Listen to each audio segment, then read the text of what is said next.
ಓಂ ಶ್ರುತಿಸ್ಮೃತಿಪುರಾಣಾನಾಂ ಆಲಯಂ ಕರುಣಾಲಯಂ ನಮಾಮಿ ಭಗವತ್ಪಾದಶಂಕರಂ ಲೋಕಶಂಕರಂ ಶಂಕರಂ ಶಂಕರಾಚಾರ್ಯಂ ಕೇಶವಂ ಬಾದರಾಯಣಂ ಸೂತ್ರಭಾಷ್ಯಕೃತೌ ವಂದೇ ಭಗವಂತೌ ಪುನಃ ಪುನಃ. ಜೈ ಗುರುದೇವ್. ಸಚ್ಚಿದಾನಂದ ಸರಸ್ವತಿ ಸ್ವಾಮಿಗಳ ಕರುಣಾ ಕಟಾಕ್ಷದಿಂದ ನಾವು ಭಗವದ್ಗೀತೆ ನೋಡೋ ಹಾಗಾಗ್ತಾ ಇದೆ. ಭಗವದ್ಗೀತೆಯ ಉಪನ್ಯಾಸಗಳು, ಇದರಲ್ಲಿ ನಾವು ತತ್ವವನ್ನು ಚಿಂತನೆ ಮಾಡೋದಕ್ಕೋಸ್ಕರ ಮತ್ತೆ 2ನೇ ಅಧ್ಯಾಯ ಮುಗಿದಿದ್ರು 3ನೇ ಅಧ್ಯಾಯದಲ್ಲಿ ಕೊನೆಯಲ್ಲಿ ನಾವು ಮಾಡ್ತಾ ಇದ್ದಾಗ ಕಾಮವೇ ಪ್ರತಿಯೊಂದಕ್ಕೂ ಕಾರಣ ಅಂತ ತಿಳಿಸಿ, ಆ ಕಾಮವನ್ನು ಗೆಲ್ಲೋದಕ್ಕೋಸ್ಕರ ಏನು ಮಾಡಿದ್ರು ಅಂತ ಅದ್ರ ವಿಚಾರ ಎಲ್ಲ ಮಾಡಿದ್ರು. ಅದಕ್ಕೋಸ್ಕರ ನಾವು 2ನೇ ಅಧ್ಯಾಯಕ್ಕೆ ಬಂದು ಅಲ್ಲಿ ನಾವು ಇನ್ನೂ ಸ್ವಲ್ಪ ಚಿಂತನೆ ಮಾಡ್ತಾ ಇರ್ತೀವಿ. ತುಂಬ ಮುಖ್ಯ ಇದು ಸಾಧನೆಗೆ. ನಿನ್ನೆ ಮಾಡಿದ್ದನ್ನೇ ಕಂಟಿನ್ಯೂ ಮಾಡ್ಕೊಂಡು ಹೋಗೋಣ. 2ನೇ ಅಧ್ಯಾಯದಲ್ಲಿ ತುಂಬ ಮುಖ್ಯ ಇದು. ಭಗವದ್ಗೀತೆ ಎಲ್ಲದಕ್ಕೂ ಇದು ಬೇಸಿದ್ದಂಗೆ. ಆದ್ದರಿಂದ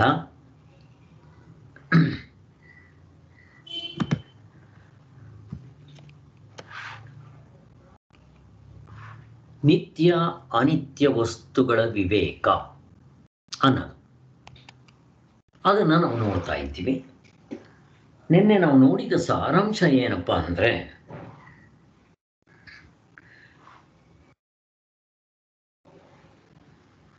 ಈ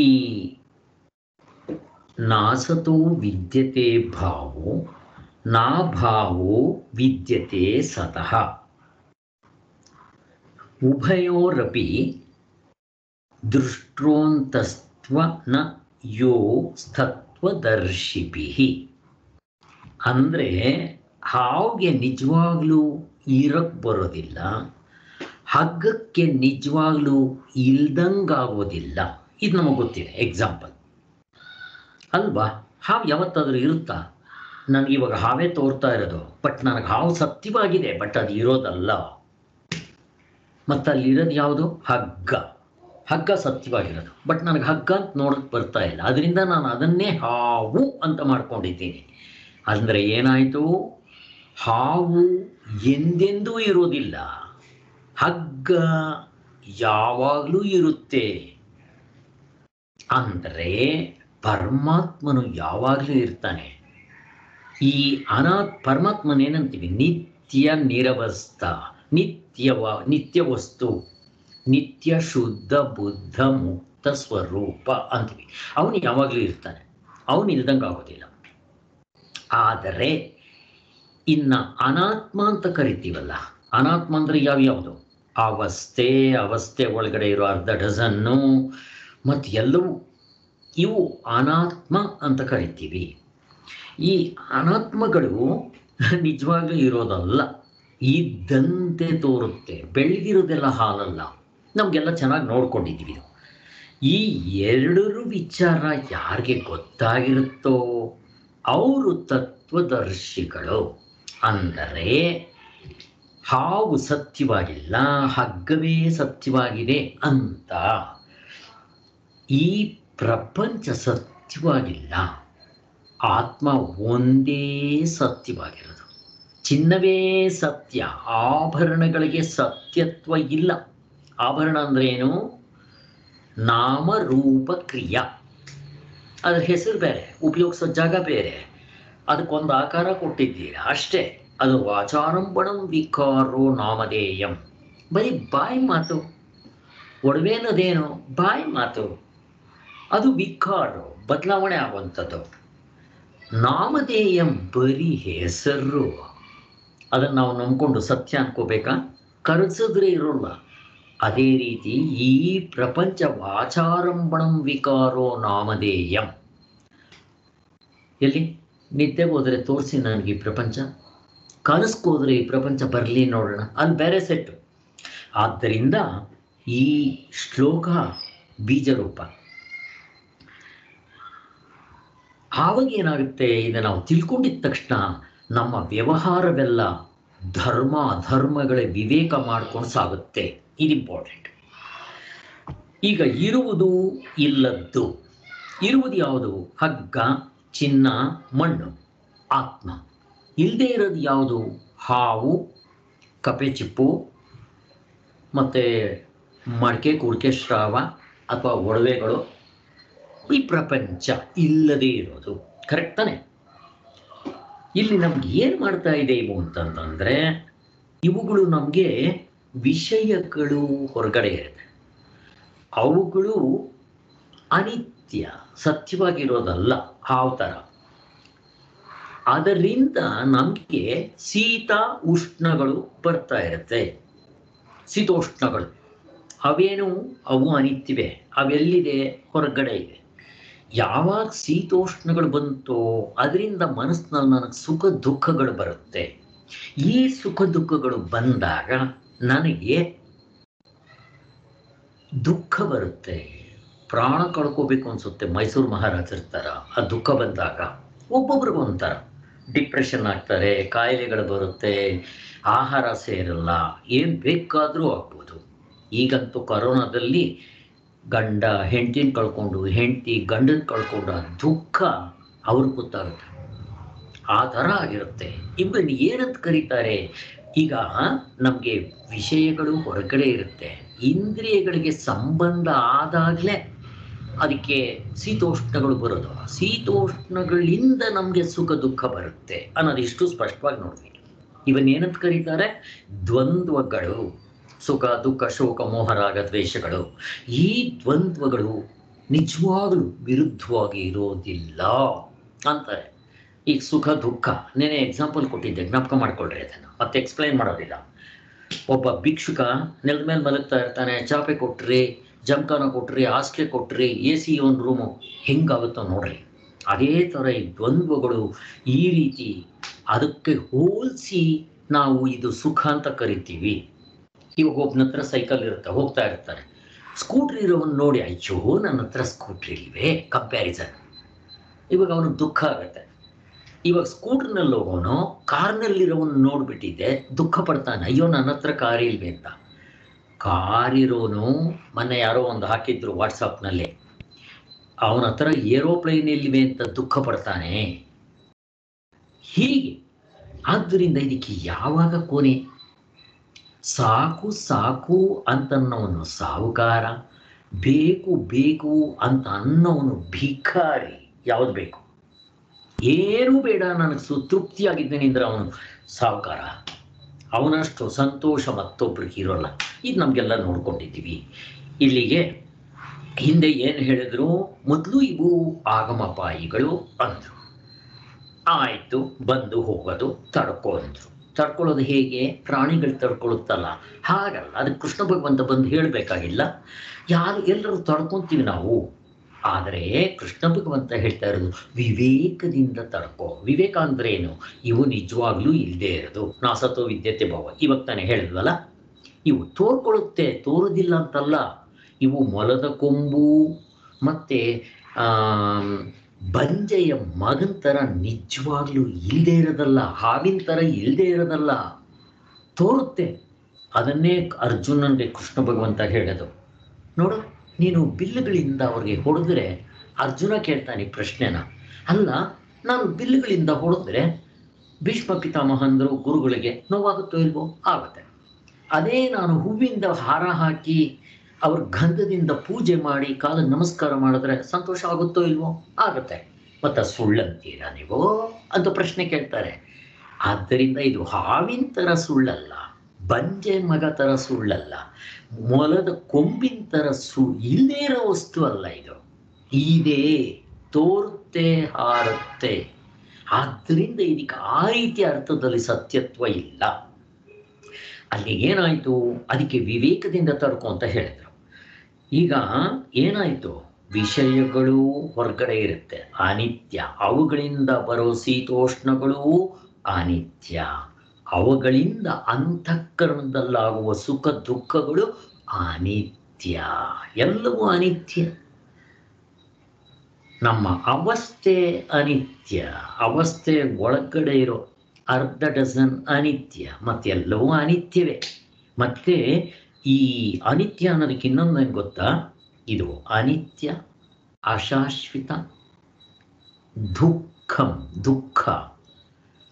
ಆತ್ಮ ಇದೆಯಲ್ಲ ಅದು ನಿತ್ಯ, ಶಾಶ್ವತ, ಸುಖಂ, ಅದು ಆನಂದ. ಹೇಗಿದೆ ನೋಡ್ರಿ, ಎಷ್ಟು ವ್ಯತ್ಯಾಸ ಇದೆ. ಹಗ್ಗ ಇರೋದು ದುಃಖ ಇಲ್ಲ, ಹಾವು ಇಲ್ಲದ್ದು ದುಃಖ ಇರುತ್ತೆ. ಆದ್ದರಿಂದ ಇಲ್ಲಿ ಭಗವಂತ ಆಗಮಪಾಯಗಳು ತಡ್ಕೊ ಅಂತ ಮೊದಲು ಹೇಳ್ದ, ಎರಡನೇದಲ್ಲಿ ವಿವೇಕದಿಂದ ತಡ್ಕೊ ಅಂತ ಹೇಳ್ದ, ಕೊನೆಗೆ ಎರಡನೇ ಸರಿ ಅವು ಬಂದು ಹೋಗೋದು ಅಂತಂದ, ಅಂದರೆ ಅವು ಶಾಶ್ವತವಾಗಿರೋಲ್ಲ ಅಂತ, ಅಲ್ಲಿಗಿದೆ ಅಂತ ಆಯಿತು. ಎರಡನೇ ಇದರಲ್ಲಿ ಅವು ಅನಿತ್ಯ ಅಂತ ಕರೆದ. ಮೂರನೇದರಲ್ಲಿ ಏನು ಕರೀತಾನೆ ಗೊತ್ತಾ, ಮೂರನೇ ಸ್ಟೆಪ್ನಲ್ಲಿ ಅಸತ್ತು ಪದಾರ್ಥಗಳು ಅಂತ ಕರೆದ. ಅಸತ್ ಅಂದರೆ ಏನು, ನಿಜವಾಗ್ಲೂ ಇಲ್ಲ ಅಂತ.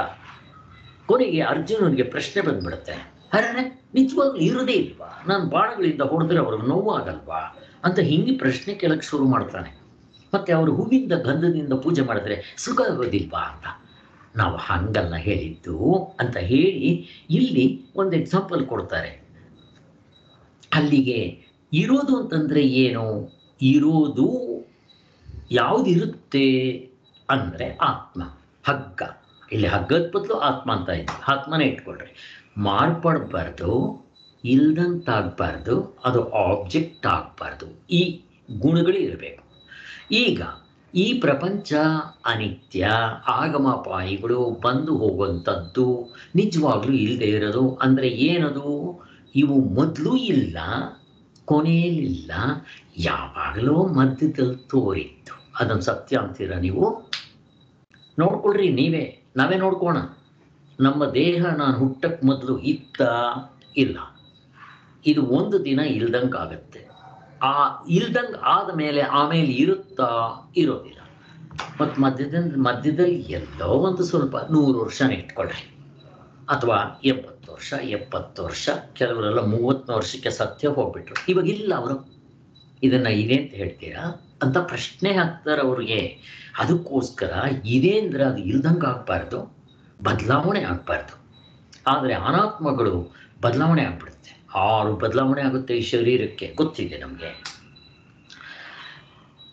ಇಷ್ಟ ಆಯಿತು. ಹಾವು ಅಸತ್ತು, ಅದಕ್ಕೆ ಇರುವಿಕೆ ಯಾವಾಗಲೂ ಇರೋದಿಲ್ಲ ಅಂತ ಹೇಳಿದೆ. ಭಗವಂತನು ಪರಮಾರ್ಥ ತತ್ವವನ್ನು ಆಧಾರ ಮಾಡಿಕೊಂಡೇ ಅವನಿಗೆ ಕೃತಕೃತ್ಯ ವಿವೇಕವನ್ನು ಮಾಡ್ಕೋಬೇಕು ಅಂತ ವಿಚಾರ ತೆಗೆದಿರೋದು. ಈಗ ವಿವೇಕ ಮಾಡ್ಕೋಬೇಕು, ಕೃತಕೃತ್ಯನಾಗಬೇಕು, ಮುಕ್ತರಾಗಬೇಕು ಅಂತ ಹೇಳೋದು ಯಾವುದರ ಮೇಲೆ, ಆತ್ಮನ ಸಂಬಂಧದಿಂದ. ಆತ್ಮ ಇಲ್ಲ ಅಂದರೆ ಇದು ಯಾವುದಕ್ಕೂ ಬೆಲೆ ಇಲ್ಲ ಅಂತ ಭಗವಂತ ಹೇಳ್ತಾ ಇದ್ದಾನೆ. ಈಗ ನಿನ್ನೆ ನೋಡಿದ್ವಲ್ಲ, ವೆರಿ ವೆರಿ ಇಂಪಾರ್ಟೆಂಟ್. ಈ ವಿವೇಕಾನಂದರು ಹೇಳ್ದಂಗೆ ನಾನು ಇದ್ದೀನಿ, ಅದರಿಂದ ಯೋಚನೆ ಮಾಡಬಹುದು, ಪ್ರಪಂಚದಲ್ಲಿ ಮಾಡ್ತೀನಿ. ವೆಸ್ಟರ್ನ್ ಫಿಲಾಸಫರ್ಸ್ ಹಾಗೆ ಹೇಳಲ್ಲ. ಅವರು ಈ ನಾನು ಯೋಚನೆ ಮಾಡೋದ್ರಿಂದ ಇದ್ದೀನಿ ಅಂತ ಅವರು ಡಿಸೈಡ್ ಮಾಡ್ತಾರೆ. ಎಷ್ಟು ವ್ಯತ್ಯಾಸ ಇದೆ ನೋಡ್ರಿ. ಅಂದರೆ ಅವರು ಶರೀರಕ್ಕೆ ಇಂಪಾರ್ಟೆನ್ಸ್ ಕೊಡ್ತಾರೆ. ನಮ್ಮ ಹಿಂದೂ ಕಲ್ಚರ್ನಲ್ಲಿ ಆತ್ಮನಿಗೆ ಇಂಪಾರ್ಟೆನ್ಸ್ ಕೊಡ್ತೀವಿ, ಶರೀರಕ್ಕೆ ಕೊಡೋದಿಲ್ಲ. ಯಾಕೆ? ಇದು ಅನಿತ್ಯ, ತೋರಿ ಹಾರೋದು, ದುಃಖಾಲಯ.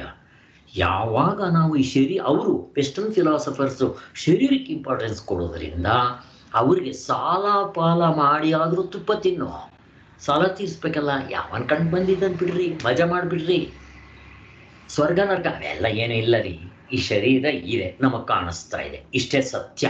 ಅವ್ರ ದೇವರು ದಿಂಡ್ರು, ವೈಕುಂಠ, ಕೈಲಾಸ, ಸ್ವರ್ಗ, ನರ್ಕ ಎಲ್ಲ ಬರೀ ಸುಳ್ಳ್ರಿ. ತೋರಿಸ್ರಿ ನನಗೆ ಅಂತಾರ. ತೋರ್ಸಕ್ಕೆ ಬರ್ತಾ ಇಷ್ಟು ಅವ್ರ ಲೆಕ್ಕಾಚಾರ. ನಮ್ಮ ಹಿಂದೂಗಳ ಕಲ್ಚರ ಹಾಗಲ್ಲ. ನಾನು ಆತ್ಮಸ್ವರೂಪ, ನಿಜವಾಗ್ಲೂ ನನ್ನ ಸ್ವರೂಪ ಆತ್ಮ, ಬಟ್ ನಾನು ತಪ್ಪಾಗಿ ತಿಳ್ಕೊಂಡಿದ್ದೀನಿ. ನಿಜವಾಗ್ಲೂ ನನ್ನ ಆತ್ಮಸ್ವರೂಪ ತಿಳ್ಕೊಬೇಕಾದ್ರೆ ಅದು ಹೇಗಿರುತ್ತೋ ನಾನು ಹಾಗಾಗಬೇಕು. ಹೇಗಿದೆ ಅದು? ನಿತ್ಯ, ಶುದ್ಧ, ಬುದ್ಧ, ಮುಕ್ತ ಸ್ವರೂಪ. ನಿತ್ಯವೂ ಇದೆ, ಶುದ್ಧವಾಗಿದೆ ಅದು. ಈಗ ನಾನು ಶುದ್ಧಿ ಬರಬೇಕಾದ್ರೆ ಏನು ಮಾಡಬೇಕು? ನಮ್ಮ ಮನಸ್ಸು ಕರ್ಮಯೋಗ, ಏಕಾಗ್ರತೆ ಬರೋದಕ್ಕೆ ಜಪ, ಒಳ್ಳೆ ಗುಣಗಳು ಬೆಳೆಸ್ಕೊಳ್ಳೋದು, ಕ್ಷಮಾಗುಣ, ಯಮ ನಿಯಮಗಳು, ಅಮಾನಿತ್ವಾದಿ ಸಾಧನೆಗಳು, ಬುದ್ಧಿವಿಶುದ್ಧಾದಿ ಸಾಧನೆಗಳನ್ನ ಮಾಡಬೇಕು. ಮಾಡಿಕೊಂಡ್ರೆ ಹೊಸದಾಗಿ ಆತ್ಮ ಬರ್ತಾನೆ ಅಂತ ಅಲ್ಲ, ನಾವು ಇದ್ದದ್ದನ್ನು ತಿಳ್ಕೊಳ್ಳೋದಕ್ಕಾಗತ್ತೆ. ಅಲ್ಲಿ ಏನಾಯಿತು, ನಮ್ಮ ಈ ಧರ್ಮ ಅಧರ್ಮಗಳನ್ನ ಈ ನಿತ್ಯ ಅನಿತ್ಯ ವಸ್ತುಗಳ ಮೇಲೆ ಡಿಪೆಂಡ್ ಮಾಡಬೇಕು. ನಾವು ಆತ್ಮನ ಮೇಲೆ ಡಿಪೆಂಡ್ ಮಾಡ್ತೀವಿ. ನೋಡ್ರಿ, ನಮ್ಮಲ್ಲಿ ಹೇಗೆ ಹೇಳ್ತಾರೆ, ಸತ್ಯವೇ ನಮ್ಮ ತಾಯಿ ತಂದೆ, ಸತ್ಯವೇ ನಮ್ಮ ಬಂಧು ಬಳಗ, ಸತ್ಯವನಾಡದಿದ್ದರೆ ಮೆಚ್ಚನ ಪರಮಾತ್ಮನು. ಎಷ್ಟು ಚೆನ್ನಾಗಿದೆ ನೋಡ್ರಿ. ನಮ್ಮಲ್ಲಿ ಸತ್ಯಕ್ಕೆ ಇಂಪಾರ್ಟೆನ್ಸ್ ಅಂತ ಹೇಳಿ ಸತ್ಯ ಹರಿಶ್ಚಂದ್ರನ್ ಹೇಳಿದೆ. ಇವುಗಳನ್ನ ಮನಸ್ಸಿನಲ್ಲಿ ಇಟ್ಕೊಂಡು ಮುಂದಕ್ಕೆ ಹೋಗೋಣ. ನಮಗೆ ತೋರುವುದೇ ಇಲ್ಲ ಅಂತೇನಿಲ್ಲ.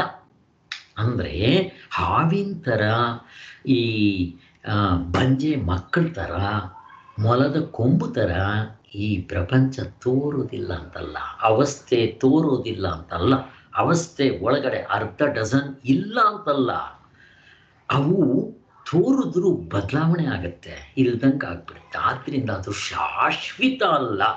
ಆಗಮಪಾಯಿಗಳು ತಡ್ಕೋ ಅಂತ ಹೀಗೆ ಹೇಳ್ತಾ ಇರೋದವರು. ಮತ್ತೆ ತೋರುವುದು ತೋರದೇ ಇರುವುದು ಎಂಬೆರಡ ತಾರತಮ್ಯವನ್ನು ಒಪ್ಪಿಕೊಂಡ್ರು. ಅವೆರಡು ಅಸತ್ಯ ಅನ್ನೋ ಹೇಳಿಕೆಗೆ ಎರಡು ಮಾತಿಲ್ಲ. ತೋರ್ಲಿ, ಬದಲಾವಣೆ ಆಗುತ್ತೆ, ಇಲ್ದಂಗೆ ಆಗ್ಬಿಡುತ್ತೆ. ಮೊದಲು ಇಲ್ಲ, ಕೊನೆಯಲ್ಲಿಲ್ಲ, ಮಧ್ಯದಲ್ಲಿ ತೋರಿದ ತಕ್ಷಣ ಅದೊಂದು ಸತ್ಯವಾಗಿದೆ ಅಂತ ಅಂತೀವ, ಅನ್ನಕ್ಕೆ ಬರಲ್ಲ ಅಂತ ಹೇಳಿ, ಇರುವುದಾದರೆ ಮಾರ್ಪಡಬಾರ್ದು, ನಾಶವಾಗಬಾರ್ದು ಆತ್ಮ. ಇವು ಮಾರ್ಪಡುತ್ತೆ, ನಾಶವಾಗುತ್ತೆ, ಅಸತ್ ಪದಾರ್ಥಗಳು ದುಃಖವಾಗಿರುತ್ತಿವು. ಇಷ್ಟು ವ್ಯತ್ಯಾಸ ಇದೆ. ಆದ್ದರಿಂದ ಈ ಆಗಮಪಾಯಿಗಳು ಕಾಲದಲ್ಲಿ ಬಂದು ಹೋಗುವಂಥದ್ದು ಅನಿತ್ಯವಾಗಿರುತ್ತೆ. ಕಾಲದೇಶದಲ್ಲಿರುತ್ತೀವೋ, ಕಾಲ ದೇಶ ಕಾರ್ಯ ಕಾರಣ ಭಾವ ಇರುತ್ತಿವಕ್ಕೆ. ಆದ್ದರಿಂದ ಇದು ಯಾವಾಗ ನಾವು ತಿಳ್ಕೊಂಡ್ಬಿಡ್ತೀವೋ ಏನಾಗುತ್ತೆ ಗೊತ್ತಾ, ಯಾವುದು ನಿತ್ಯ ಯಾವುದು ಅನಿತ್ಯ ಅಂತ ತಿಳ್ಕೊಂಡ್ಬಿಟ್ರೆ ನಾವು ಕಳ್ಳನ ಕೈಗೆ ಗಂಟು ಕೊಟ್ಟಂಗೆ ಆಗ್ಬಿಡುತ್ತೆ. ಆಗ ನಮಗೆ ಭಯ ಇಲ್ಲ ಅಂತ ಸ್ವಾಮಿಗಳು ಬರೀತಾರೆ. ಇದು ನಮ್ಗೆ ಅರ್ಥ ಆಗಲ್ಲ. ಅಲ್ಲಿ ಕಳ್ಳನ ಕೈಗೆ ಗಂಟನ್ನು ಕೊಟ್ಟಾಗ ನಾವು ಮನಃಶಾಂತಿ, ಯಾವ ಅಪಾಯವೂ ಇಲ್ಲದೆ ಇರ್ಬೋದು ಅಂತಾರೆ. ನಾನು ಎಕ್ಸ್ಪ್ಲೇನ್ ಮಾಡಿದ್ರೆ ನಿಮ್ಗೆ ಅರ್ಥ ಆಗುತ್ತೆ. ಈಗ ಆ ಸೇಟ್ ಕತೆ ನೆನೆಸ್ಕೊಳ್ರಿ ನೀವು. ಸೇಟ್ ಏನು ಮಾಡ್ತಾನೆ, ಸೇಟು ಕಳ್ಳ ಇಬ್ಬರು ಟ್ರೈನಲ್ಲಿ ಹೋಗ್ತಾರೆ. ಅವನೇನು ಮಾಡ್ತಾನೆ, ಸೇಟು ಕಳ್ಳಿನ ಕೈ ಕೊಟ್ಬಿಡ್ತಾನೆ, ಅವನು ದಿಮ್ ಕೆಳಗೆ ಇಟ್ಬಿಡ್ತಾನೆ. ಅವನು ಅಲ್ಲಿ ಬಿಟ್ಟು ಮಿಕ್ಕಿರೋ ಕಡೆ ಎಲ್ಲ ಹುಡುಕ್ತಾನೆ. ಹಾಗೆ ಹೇಳ್ತಾ ಇದ್ದಾರೆ ಅವರು. ಅದರಿಂದ ನಮಗೆ ಅವನು ಕಳ್ಳ ಅಂತ ಸೇಟು ಗೊತ್ತಾಯ್ತು. ಅವನೇನು ಮಾಡ್ದ, ಅವನ ದುಡ್ಡನ್ನ ಅವನ ಕೈ ಕೊಟ್ಟ ಅಂದ್ರೆ ಏನು ಡೈರೆಕ್ಟಾಗಿ ಕೊಡಲಿಲ್ಲ, ಅವನು ದಿಮ್ ಕೆಳಗೆ ಇಟ್ಟ. ಅವನ್ನ ಅದ್ರ ಜಾಗ ಬಿಟ್ಟು ಬೇರೆ ಕಡೆ ಹುಡುಕ್ತಾ.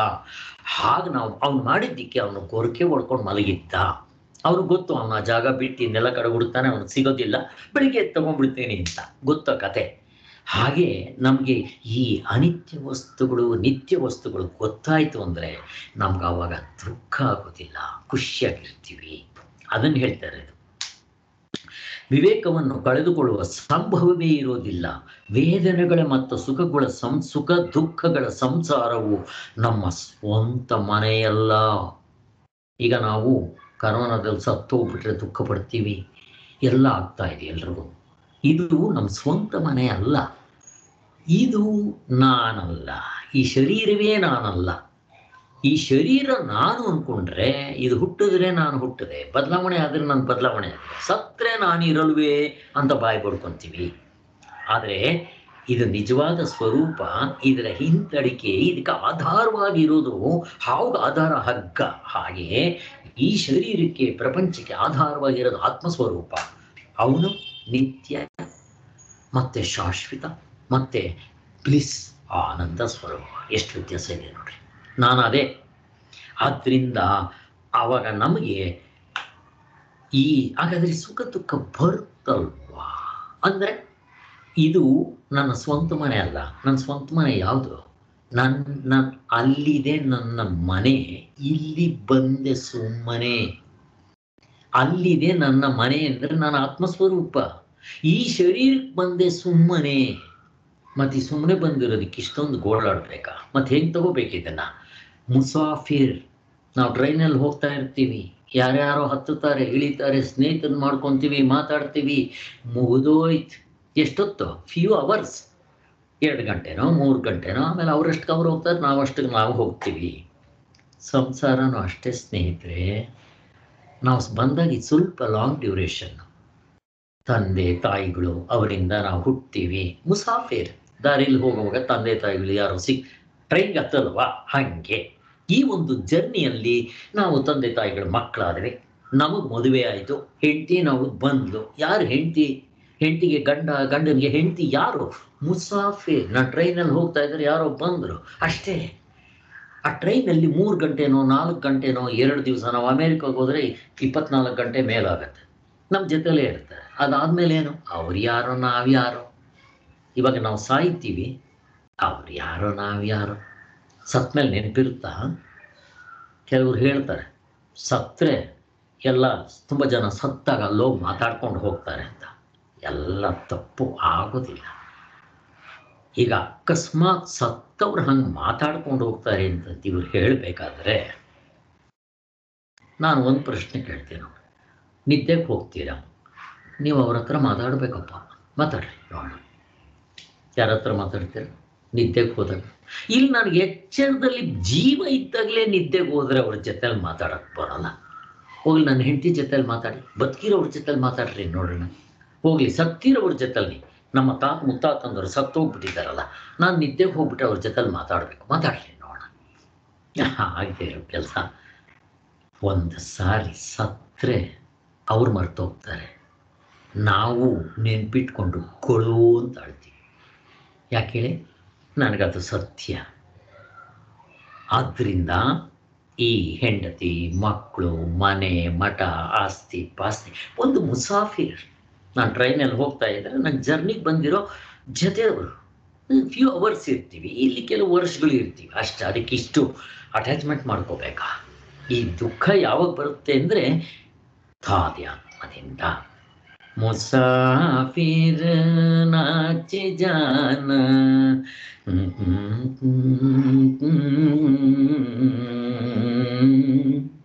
ಪರಿಚಯ ಅಂತ ಪಿಕ್ಚರ್ ತುಂಬ ಚೆನ್ನಾಗಿದೆ. ಆದ್ರಿಂದ ಇದು ಮುಸಾಫಿರ್. ಯಾವುದು? ಸುಖ ದುಃಖ, ಹೆಂಡತಿ, ಮಕ್ಕಳು, ಅನಾತ್ಮವೇ ಒಂದು ಮುಸಾಫಿರ್. ನಾನು ಹೋಗ್ತಾ ಇರ್ತೇನೆ ದಾರಿನಲ್ಲಿ, ಹಾದಿನಲ್ಲಿ ನಮಗೆ ಸಿಗೋ ಅಂತ ಆಯಾಸ ನಿವಾರಣೆ ಮಾಡ್ಕೊಳ್ಳೋಕೆ ಸಿಗೋ ಅಂತ ಮನೆಗಳು ಅಷ್ಟೇ. ಆಯಾಸ ಪರಿಹಾರಕ್ಕೆ ಎಂದು ಸ್ವಲ್ಪ ಹೊತ್ತು ಕುಳ್ಕೊಂಡಿರ್ತೀವಿ ಮರದ ಕೆಳಗೆ ನೆರಳಿನಂತ.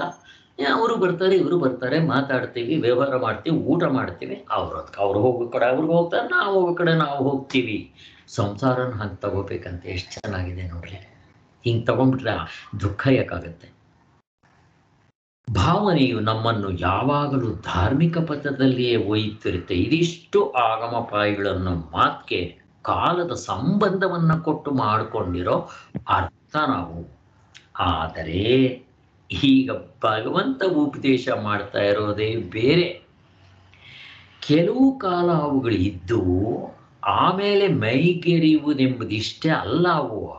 ಅವುಗಳು ತೋರುವಾಗಲೂ ಅಸತ್ಯವಾಗಿರುತ್ತೆ. ಹೆಂಗಿದೆ ನೋಡ್ರಿ, ಇದು ನಮಗೆ ತಲೆ ಗಿರ್ರನ್ನೋದು. ಅಸತ್ ಅಂದ್ರೆ ಏನು? ಇಲ್ಲ ಅಂತ ಹುಡುಕಾಡಿದ್ರೆ ಸಿಗೋದಿಲ್ಲ. ಕೆಲವು ಕಾಲ ಅವುಗಳು ಇದ್ದು ಆಮೇಲೆ ಇಲ್ದಂಗಾಗತ್ತೆ.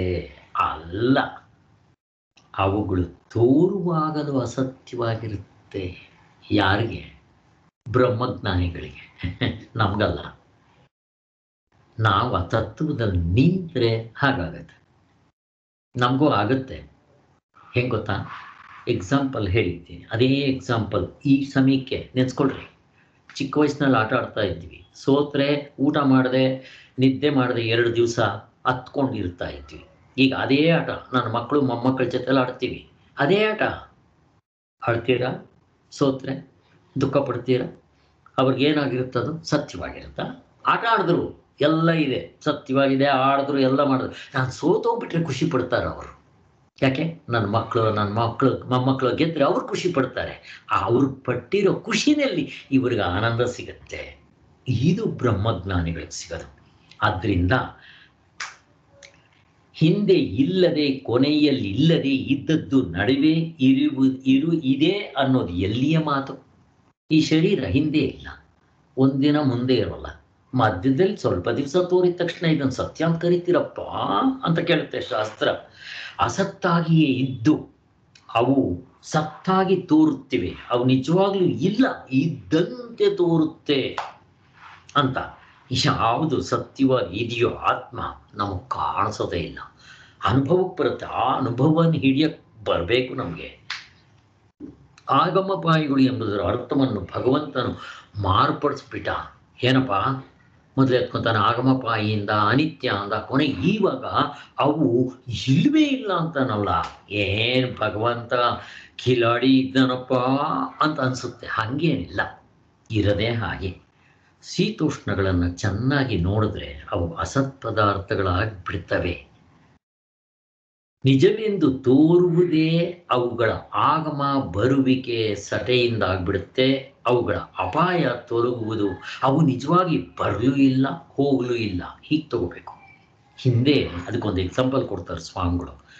ಆವಾಗ ನಮಗೆ ಸ್ವತಂತ್ರ ಬರೋಕ್ಕೆ ಮೊದಲು ಕೆಲವರು ಈ 10,000 ಗಾಂಧೀಜಿ ನೋಟ್ಗಳು, 10,000 ರೂಪಾಯಿ ಅಂತ ಅದರ ಬೆಲೆ, ಅವು ಪ್ರಿಂಟ್ ಆಗಿಲ್ಲ, ಸುಮ್ಮನೆ ಅದ್ರ ಮೇಲೆ 10,000 ರೂಪೀಸ್ ಅಂತ ನೋಟ್ ಶೇಪ್ನಲ್ಲೇ ಹಂಗೆ ಮಾಡಿಬಿಟ್ಟಿದ್ರಂತೆ. ಅದು ಡೂಪ್ಲಿಕೇಟು, ಬಟ್ ಅದು ಎಲ್ರಿಗೂ ಗೊತ್ತಾಗ್ತಾ ಇತ್ತು. ಅದ್ರ ಮೇಲೆ ಏನು ಬರ್ತಿತ್ತು ಅಂತಂದರೆ, ಕೆಲವರು ಟೋಪಿ ಬಿದ್ದುಬಿಟ್ಟಿದ್ದಾರೆ. ಅದನ್ನು 10,000 ರೂಪಾಯಿ ನೋಟ್ ಇದೆ ಅಂತ ಹೇಳಿ ಅದನ್ನು 100 ರೂಪಾಯಿಗೋ 200 ರೂಪಾಯಿಗೋ ಮಾರ್ಬಿಟ್ಟಿದ್ದಾರೆ. ಅದ್ರ ಮೇಲೆ ಏನು ಬರೆದಿದೆ, I promise to pay the bearer the sum of 10,000 good wishes ಅಂತಿದೆ. ಮನಿ ಅಂತಲ್ಲ, ಗುಡ್ ವಿಶಸ್. ಇದನ್ನು ತಂದವರಿಗೆ 10,000 ಶುಭಾಶಯಗಳನ್ನು ಕೊಡುವೆನೆಂದು ಈ ಮೂಲಕ ವಾಗ್ದಾನ ಮಾಡ್ತೀನಿ. ಅದನ್ನು ಪಾಪ ಹಳ್ಳಿಯವರು ಆವಾಗಿನ ಕಾಲದಲ್ಲಿ ಓದಕ್ಕೆ ಬರ್ತಾ ಇರಲಿಲ್ಲ. 10,000 200 ರೂಪಾಯಿ ಕೊಡ್ತಾರ, ಕೊಡ್ರಿ ಅಂತ ಹೇಳಿ ಅದು ಡಿಮ್ಯಾಂಡ್ ಮೇಲೆ ತೊಗೊಂಡ್ಬಿಡ್ತಾ ಇದ್ರಂತೆ. ಮೋಸ. ಹೀಗೆ ಕೆಲವರು ಮಾಡ್ತಾ ಇದ್ರು ನೋಡ್ರಿ. ಅದ್ರ ಮೇಲೆ 10,000 ಇದೆ, ಎಲ್ಲ ಇದೆ, ಆದರೆ ಪಾಪ ಟೋಪಿ ಬಿದ್ದರೋ ಇಲ್ವೋ. ಹಾಗೆಯೇ ನಮಗೆ ಇವುಗಳಿಂದ ಬರೋವಂಥ ಅನಿತ್ಯ ವಸ್ತುಗಳಿಂದ ಬರೋವಂಥ ಸುಖ ದುಃಖ ಆಗಮಪಾಯಿಗಳು ಇವು ನಮ್ಮನ್ನು ಮೋಸಗೊಳಿಸ್ತಾ ಇದೆ, ಭ್ರಾಂತಿ ಪಡಿಸ್ತಾ ಇದೆ. ಇವರು ಅವರು ಹೇಗೆ ಭ್ರಾಂತಿ ಪಟ್ಟರೋ ಅಷ್ಟೇ ಅಲ್ವಾ? ಅಲ್ಲ, ಹೀಗೆ ಭ್ರಾಂತಿಗೆ ತೋರುವುದು, ಆಮೇಲೆ ಮನಸ್ಸಿಗೆ ನಿಜ ಅಂತ ಗೊತ್ತಾದ ಮೇಲೆ ಅರೆ ಇದು ನಾನು ಮೋಸ ಹೋದೆ, ಇದು ನಿಜವಾಗ್ಲೂ ಹಂಗಿಲ್ಲ ಅಂತ ಗೊತ್ತಾಗುತ್ತಲ್ವ. ಹಾವು ಅನ್ಕೊತೀನಿ, ಹಗ್ಗ ಅಂತ ಗೊತ್ತಾದ್ಮೇಲೆ ಮೊದಲು ಮೋಸ ಹೋದೆ ಅಂತ ಗೊತ್ತಾಗುತ್ತಲ್ವ. ಹಾಗೆ ಇವುಗಳೆಲ್ಲ ಆಗ್ತಾ ಇರೋದು. ಈ ದೃಶ್ಯಗಳ ಆಗಮಪಾಯಿತ್ವ ಇದೇ ಅವುಗಳ ಅಸತ್ವ. ವೇದಾಂತಿಗಳು ಈ ಬಗೆಯ ಭ್ರಾಂತಿಗಳನ್ನು ಶಂಕರಾಚಾರ್ಯರು ಕೂಡ ಅಧ್ಯಾಸ ಅಂತ ಕರೀತಾರೆ.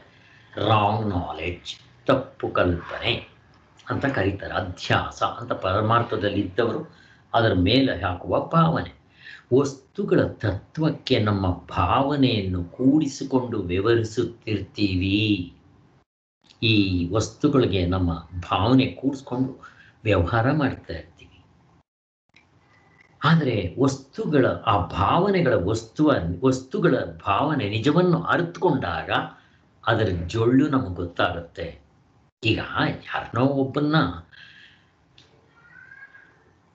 ಕಳ್ಳನನ್ನ ಕಳ್ಳ ಅಂತ ಗೊತ್ತಾದಾಗ ಅರರ ನಾನು ಮೋಸ ಹೋದೆ, ನನ್ನ ಸ್ನೇಹಿತ ಅಂತ ಅನ್ಕೊಂಡಿದ್ದೆ, ನಂಬಿದ್ದೆ ಅವನ್ನ, ಆದರೆ ಗೊತ್ತಾಯ್ತು ಆಮೇಲೆ ಇವನೊಬ್ಬ ದೊಡ್ಡ ಕಳ್ಳ ಅಂತ. ಅವು ಹುಷಾರಾಗ್ಬಿಡ್ತೀವಿ. ಹಾಗೆಯೇ ಈ ಎಲ್ಲ ಆಗಮಪಾಯಿಗಳು ಅಂತ ನಮಗೆ ತೋರಿದ್ರೆ ಹುಷಾರಾಗ್ತೀವಿ. ಅಂದರೆ ಅವುಗಳಿಗೋಸ್ಕರ ನಾವು ಚಿಂತನೆ ಮಾಡಬಾರ್ದು. ಅಧ್ಯಾಸವು ನಿಜವೆಂದು ತೋರುತ್ತಿರುವುದಕ್ಕೆ ತತ್ವವನ್ನು ಕಂಡುಕೊಳ್ಬೇಕೆಂಬ ಇಚ್ಛೆ. ಯಾವಾಗ ನನಗೆ ಹಾವು ಅಂತಾಯಿತೋ ದುಃಖ ಕೊಡುತ್ತೆ, ನಾನೇನು ಮಾಡ್ತೀನಿ, ಆ ದುಃಖ ನಿವಾರಣೆ ಮಾಡಿಕೊಳ್ಳೋದಕ್ಕೆ ಅದು ಏನು ಅಂತ ಪರೀಕ್ಷೆ ಮಾಡ್ತೀನಿ. ಅದೇ ರೀತಿ ಈ ಶರೀರ ನಾನು ಅನ್ಕೊತೀನಿ, ನನಗೆ ಇದರಿಂದ ದುಃಖ ಬರುತ್ತೆ, ಇದು ನಿಜ ಏನು ಅಂತ ವಿಚಾರ ಮಾಡಿದ್ರೆ ಆಧ್ಯಾತ್ಮಕ್ಕೆ ಬರಬೇಕು. ಈ ವಿಚಾರಗಳು ಕಿವಿಗೆ ಬೀಳಬೇಕು. ಆಗ ನನಗೆ ಗೊತ್ತಾಗುತ್ತೆ ಇವು ನಿಜವಾಗ್ಲೂ ಇರೋದಲ್ಲ, ನನ್ನ ನಿಜವಾದ ಸ್ವರೂಪ ಆತ್ಮಸ್ವರೂಪವೇ ಅಂತ. ಅವರು ನಿಜವಾಗ್ಲೂ ಆತ್ಮತತ್ವಕ್ಕೆ ಅವರು ನಿಜವಾಗ್ಲೂ ಅರ್ಹರಾಗ್ತಾರೆ. ವಿಚಾರಕ್ಕೆ ಹೊರಟ್ರೆ ವಿಚಾರ ಮಾಡಿದ್ರೆ ತೋರೋ ಕಾಲದಲ್ಲೇ ಇದು ಸುಳ್ಳು, ಹಗ್ಗವೇ ನಿಜವಾಗಿರೋದು ಅಂತ ಗೊತ್ತಾಗ್ಬಿಡುತ್ತೆ. ಎಕ್ಸಾಂಪಲ್ನಲ್ಲಿ ಇಲ್ಲಿ ತುಂಬ ಶುದ್ಧವಾಗಿರೋ ಅಂತಃಕರಣ ನಚಿಕೇತನಂಥವ್ರಿದ್ರೆ ಈ ವಿಚಾರ ನೀನು ಶರೀರವಲ್ಲ ಆತ್ಮಸ್ವರೂಪ ಅಂತ ಕೃಷ್ಣ ಭಗವಂತ ಅರ್ಜುನನಿಗೆ ಹೇಳಿದ್ನಲ್ಲ, ಅಕಸ್ಮಾತ್ ಆ ಜಾಗದಲ್ಲಿ ಬುದ್ಧ ಇದ್ದಿದ್ರೆ, ನಚಿಕೇತನ ಥರ ಯಾರಾದರೂ ಇದ್ದಿದ್ರೆ ತತ್ವದಲ್ಲಿ ನಿಂತು ಬಿಡ್ತಾ ಇದ್ದ, ಮತ್ತವನ ಸಾಧನೆ ಇಲ್ಲ. ಆದರೆ ನಾವೆಲ್ಲ ಅರ್ಜುನನಿಗಿಂತ ಕೆಳಗಿನ ಮಟ್ಟದವರು. ಅದಕ್ಕೆ ಈ ಪ್ರಪಂಚ ಅಂದರೆ ಎಲ್ಲ ಥರ ಜನ ಇರ್ತಾರೆ ಅಂಥೇಳಿ ಭಗವದ್ಗೀತೆಯಲ್ಲಿ ಕೊನೆಯವರೆಗೂ ಎಲ್ಲರೂ ಸಾಧನೆ ಮಾಡುವಂಥದ್ದನ್ನು ತಿಳಿಸ್ತಾ ಇದ್ದಾರೆ. ಮತ್ತೆ ಆ ಅಸತ್ ಪದಾರ್ಥ ಇರುತ್ತಲ್ವಾ, ಅದು ಸತ್ ಪದಾರ್ಥಕ್ಕೆ ಹೊಂದಿಸ್ಕೊಂಡೇ ತೋರ್ತಾ ಇರುತ್ತೆ. ಅಂದರೆ ಹಾವು ಅಸತ್ ಪದಾರ್ಥ, ಅದು ಹಗ್ಗವನ್ನು ಹೊಂದಿಸ್ಕೊಂಡೇ ತೋರ್ಬೇಕು. ಅಂದರೆ ಹಗ್ಗ ಇದ್ರೇನೆ ಹಾವು ಭ್ರಾಂತಿ ಮಾಡ್ಕೋಬೇಕು. ನಾನು ಹಗ್ಗ ಎತ್ಬಿಡ್ತೀನಿ, ತೋರಿಸ್ರಿ ಭ್ರಾಂತಿ. ಈಗ ನಾವು ಗಾಢನಿದ್ರೆಯಲ್ಲಿ ಅದು ಬೀಜ ರೂಪದಲ್ಲಿ ಇರುತ್ತೆ ಅಂತೀವಲ್ಲ, ಗಾಢನಿದ್ರೆಯಲ್ಲಿ ಸತ್ತಾಗ ಮತ್ತೆ ಮಹಾಪ್ರಳಯದಲ್ಲಿ ಬೀಜ ರೂಪದಲ್ಲಿ ಇರುತ್ತೆ ಅಂತೀವಲ್ಲ, ಅದರ ಅರ್ಥ ಏನು? ಈಗ ಹೇಳಿದ್ನಲ್ಲ, ಹಿಂದೆ ಒಂದ್ಸಾರಿ ಒಂದು ಅಜ್ಜಿ ಹಿತ್ಲಲ್ಲಿ ಹೆದರ್ಕೊತಾ ಇದ್ಲು. ಮಗನಿಗೆ ತುಂಬ ಹೇಳಿದ್ಲು, ಹೇ ನೋಡೋ ಹಾವಿದೆ ಕಣೋ, ನನಗೆ ಭಯ ಆಗ್ತಾ ಇದೆ ಕಣೋ ಹಾವಿದೆ ಅಂತ. ಇವನು ಎಷ್ಟೊಂದು ರೀತಿಯಲ್ಲಿ ಹೇಳ್ದ, ಅಜ್ಜಿ ಹಾವಲ್ಲ ಅಜ್ಜಿ, ಅದು ಹಗ್ಗ ಅಂತ. ಅಜ್ಜಿಗೆ ಗೊತ್ತಾಗ್ತಾ ಇಲ್ಲ, ದಡ್ಡಿ. ಅದಕ್ಕೆ ಅವನೇನು ಮಾಡ್ದ, ಏನು ಹೇಳಿದ್ರು ಆಗಲ್ಲ ಅಂತ ಹೇಳಿ ಆ ಹಾವಾಡಿಗನ್ನು ಕರೆಸಿ ಆ ಹಾವನ್ನ ಎತ್ತಿಸ್ಬಿಟ್ಟ. ಹಾವು ಅಂದರೆ ಇವನೇನು ಯಾರನ್ನೋ ಒಂದು ಫ್ರೆಂಡನ್ನು ಕರ್ಕೊಂಡ್ಬಂದ, ನೋಡಿ ಇವನು ಹಾವಾಡಿಗ, ಆ ಹಾವನ್ನ ನಿನಗೆ ಭಯ ಕೊಡ್ತಾ ಇದ್ದು ನೋಡು, ಅದನ್ನು ಇವನು ಹಿಡ್ಕೊಂಡು ಹೋಗ್ಬಿಡ್ತಾನೆ, ಕಾಡಿಗೆ ಬಿಟ್ಬಿಡ್ತಾನೆ ಅಂತ ಏನೋ ಕತೆ ಹೇಳಿ ಅವನು ಅವನ ಸ್ನೇಹಿತ ಕರ್ಕೊಂಬಂದು ಹಗ್ಗನ ಹಿಂದಕ್ಕೆ ತೊಗೊಂಡೋಗ್ಬಿಟ್ಟ ಅಷ್ಟೆ. ಈಗ ಅವಳು ಅಜ್ಜಿ ನೆಕ್ಸ್ಟ್ ಡೇ ನೋಡಿದ್ಲು, ಹಾವಿಲ್ಲ ಅಲ್ಲಿ, ಖುಷಿ ಪಡೋಕ್ಕೆ ಶುರು ಮಾಡಿದ್ಲು. ಹಾಗೆ ನಮಗೆ ಈಗ ತಿರ್ಗಾ ಅಕಸ್ಮಾತ್ ಅವನು ಒಂದು 2 ದಿವಸ ಆದಮೇಲೆ ಏನು ಮಾಡ್ದ, ನೋಡೋಣ ಅಜ್ಜಿನ ಅಂತ ಹೇಳಿ ತಿರ್ಗಾ ಹಗ್ಗ ಹಾಕ್ತ. ತಿರ್ಗಾ ಅಜ್ಜಿ ಕಂಪ್ಲೇಂಟ್ ಮಾಡೋಕ್ಕೆ ಶುರು ಮಾಡಿದ್ಲು, ಹೇ ತಿರ್ಗಾ ಹಾವು ಬಂದಿದೆ ಕಣೋ, ನೀನು ಯಾಕೋ ತಿರ್ಗಾ ಏನೋ ಹಾವು ಬರ್ತಾ ಇದೆ, ಇನ್ನೊಬ್ಬನ ಕರೆಸೋ, ಅದನ್ನು ಎತ್ತಿಸ್ಬಿಡೋ ಅಂತ ಅಂದ್ಲು. ಆವಾಗ ಅಜ್ಜಿಗೆ ಅವನು ಗೊತ್ತಾಯ್ತು, ಓಹ್ ಅಜ್ಜಿಗೆ ಆಟ ಆಡಿಸ್ತಾ ಇದ್ದ ಅವನು. ಹಂಗೆ ಇದು ಬೀಜ ರೂಪದಲ್ಲಿ ಇರುತ್ತೆ ಅಂದರೆ ಆ ಅರ್ಥ. ನಮಗೆ ಆತ್ಮಸ್ವರೂಪ ಇರ್ತಾನೆ ಇಲ್ವೋ, ಗಾಢನಿದ್ರೆಯಲ್ಲಿ ಇರ್ತಾನೆ. ಹಾವನ್ನು ಸೃಷ್ಟಿ ಮಾಡೋದು ಎಷ್ಟೊತ್ತಾಗಬೇಕು, ಅಲ್ಲೊಂದು ಹಗ್ಗ ಹಾಕಿದ್ರೆ ಸಾಕು, ಬೇರೆಯವರೆಲ್ಲ ಅದನ್ನು ಕತ್ಲೆಯಲ್ಲಿ ಹಾವು ಅನ್ಕೋತಾರೆ, ಅಷ್ಟೇ ಮುಗಿದೋಯ್ತು. ಅದರಿಂದ ಅದನ್ನು ಬೀಜ ರೂಪದಲ್ಲಿ ಅಂತ ಒಂದು ಅಧ್ಯಾರೋಪ. ನಾನು ಅದಕ್ಕೆ ನಿಮ್ಗೆ ಹೇಳಿದ್ದದು ನೋಡ್ರಿ, ಇಲ್ಲಿ ತುಂಬ ಇಂಪಾರ್ಟೆಂಟ್ ಇದೆ ಈ ಪಾಯಿಂಟ್, ಚೆನ್ನಾಗಿ ಗಮನಿಸಿ, ಮನಸ್ಸು ಕೊಟ್ಟು ಗಮನಿಸಿ. ಈಗ ನಾವು ಸ್ವಾಮಿಗಳು ಮೊದಲು ಎತ್ಕೊಂತಾನೆ ಅದು ನಂಗೆ ಹೇಳ್ತಾರೆ, ಮಲಗಿದಾಗ ಅದು ಬೀಜ ರೂಪದಲ್ಲಿರುತ್ತೆ, ಎದ್ದಾಗ ಏನಾಗುತ್ತೆ, ಬದುಕನ್ನು ತೋರ್ಕೊಳ್ಳುತ್ತೆ. ಯಾಕೆ? ಮತ್ತೆ ಪ್ರಪಂಚ ನನಗೆ ಕಾಣುತ್ತೆ, ಇದು ಹೆಂಗಿರುತ್ತೋ ಹಾಗೆ ಕಾಣ್ತೇನೆ. ನೆನ್ನೆ ಕಟ್ಟಿದ್ದು ತಳಪಾದಿ ಹಾಕಿದ್ದು ಇವತ್ತು ಗೋಡೆ ಕಟ್ತೀನಿ, ಅದರಿಂದ ನನಗೆ ಅಷ್ಟು ಸ್ಪಷ್ಟವಾಗಿ ಕಾಣ್ತಾ ಇದೆ. ಮತ್ತು ಎಲ್ಲಿ ಹೋಗಿತ್ತು ಅಂತ ಅವನು ಕೇಳ್ತಾನೆ. ನಾನು ಮಲಗಿದ್ದಾಗ ಎಲ್ಲೋಗಿತ್ತು ಪ್ರಪಂಚ? ಅದು ಬೀಜದ ರೂಪದಲ್ಲಿ ಅಲ್ಲೇ ಇರುತ್ತೆ, ಎಲ್ಲೂ ಹೋಗೋದಿಲ್ಲ. ಅಕಸ್ಮಾತ್ ಬೀಜ ರೂಪದಲ್ಲಿ ಇತ್ತು ಅಂತ ಎಲ್ಲ ಅಧ್ಯಾರೋಪ ದೃಷ್ಟಿಯಿಂದ. ಅಂದರೆ ಅದಕ್ಕೆ ಮತ್ತೆ ಸ್ವಾಮಿಗಳೇ ಹೇಳಿದ್ರು, ಹೆಂಗಪ್ಪ ಬೀಜ ರೂಪದಲ್ಲಿ ನೀನು ಮಲಗಿದ ತಕ್ಷಣ ಪ್ರಪಂಚ ಎಲ್ಲ ಜುಯ್ ಅಂತ ಹಾವು ಹುತ್ತದೊಳಗಡೆ ಹೋದಂಗೆ ಸೇರಿಕೊಂಡು, ಬೆಳಿಗ್ಗೆ ಎದ್ದಿದ ತಕ್ಷಣ ಹುತ್ತದಿಂದ ಹಾವು ಹೊರಗಡೆ ಬಂದಂಗೆ ಬರುತ್ತಾ ಅಂತ ಪ್ರಶ್ನೆ ಅವರೇ ಕೇಳಿದ್ರು. ಅದೇ ರೀತಿ ಮತ್ತೆ ಹಾಗಾದರೆ ಹೇಗೆ? ಆ ಅಜ್ಜಿ ಕತೆ ಲೆಕ್ಕ ಹಾಕ್ಕೊಂಡ್ರೆ, ಅವನು ಹಗ್ಗ ತೆಗೆದ್ರೆ ಹಾವಿರಲ್ಲ ಅಲ್ಲಿ, ಅದು ಹಗ್ಗ ಅಲ್ಲಿಗೆ ಏನಾಯಿತು, ಅಜ್ಜಿಗೆ ಅದು ಹಾವು ಹಗ್ಗ ಬೀಜ ರೂಪ ಅಲ್ಲಿ ಇದ್ದಂಗೆ ಆಯಿತು ಅಂತ ಅಷ್ಟೇ. ನಾನು ಹಗ್ಗ ಹಾಕಿದ್ರೆ ಬೀಜ ಅದು ಹಾವು ಕಾಣಿಸುತ್ತೆ ಅಜ್ಜಿಗೆ. ಹಾಗೆ ಆತ್ಮಸ್ವರೂಪ ನಮಗೆ ಬೀಜ ಇದ್ದಂಗೆ, ಗಾಢನಿದ್ರೆಯಲ್ಲಿದ್ದಾಗ ನಾವು ಆತ್ಮನಾಗಿರ್ತೀವಿ. ಅದೇ ಆತ್ಮನು ಮತ್ತೆ ಬದುಕಂತ ಯಾರು ಕಂಡಿರಲ್ವೋ, ಅಜ್ಜಿಗೆ ಹಗ್ಗನ ಕಂಡಿಲ್ಲ, ಅದಕ್ಕೋಸ್ಕರ ಅವಳಿಗೆ ಮತ್ತೆ ಹಾವು ತೋರ್ದಂಗೆ ಆಗ್ತಾ ಇರುತ್ತೆ. ನಮಗೆ ಈ ಪ್ರಪಂಚ ತೋರ್ದಂಗೆ ಆಗ್ತಾ ಇರುತ್ತೆ ಅಂದರೆ ಮತ್ತೆ ಬೆಳಿಗ್ಗೆ ಆಗಿದ ತಕ್ಷಣ ಅದು ಹುತ್ತದಿಂದ ಆಚೆಗೆ ಬಂದಂಗೆ ಅಂತೇನು ಬರಲ್ಲ. ಅದು ಆ ಅನುಭವ ಇದೆಯಾ ನಮಗೆ? ಇಲ್ಲ ಅಂತ ಸ್ವಾಮಿಗಳು ಸ್ಪಷ್ಟವಾಗಿ ಹೇಳಿದ್ದಾರೆ. ಹಾಗೆ ತಗೋಬೇಕು ಅಂತ ಹೇಳ್ತಾ ಇದ್ದಾರೆ. ಅಂದರೆ ನಿಮಗೆ ಅಸತ್ ಪದಾರ್ಥ ಯಾವುದೇ ಆಗಲಿ ತೋರ್ಬೇಕಾದ್ರೆ ಅದರ ಹಿಂತಡಿಕೆ ಸತ್ಯವಾಗಿರೋ ವಸ್ತು ಇರಬೇಕು. ಹಾವು ತೋರ್ಬೇಕಾದ್ರೆ ಹಗ್ಗ, ಬೆಳ್ಳಿ ತೋರ್ಬೇಕಾದ್ರೆ ಕಪ್ಪೆ ಚಿಪ್ಪು, ನೀರು ತೋರ್ಬೇಕಾದ್ರೆ ಮರಳು ಕಾಡು, ಮಡಕೆ ಕುಡಿಕೆ ತೋರ್ಬೇಕಾದ್ರೆ ಮಣ್ಣು, ಒಡವೆ ತೋರ್ಬೇಕಾದ್ರೆ ಚಿನ್ನ, ಹಾಗೆ ಈ ಪ್ರಪಂಚ ತೋರ್ಬೇಕಾದ್ರೆ ಪರಮಾತ್ಮ ಇದು. ಅದು ಇಲ್ಲದೆ ಇವು ತೋರಕ್ಕೆ ಬರೋಲ್ಲ ಅಂತ ಇಷ್ಟು ನಾವು ತಿಳ್ಕೊಂಡ್ರೆ ಸಾಕು. ಸೊ ಇಲ್ಲಿ ಈ ವಾಚಾರಂಭಣ ವಿಕಾರೋ ಅಂತೀವಲ್ಲ, ನಾಮರೂಪಗಳಿಗೆ ಬೆಲೆ ಕೊಡುವವರು ತತ್ವದರ್ಶಿಗಳ ದೃಷ್ಟಿಯಿಂದ ಇನ್ನೂ ಮಕ್ಕಳು.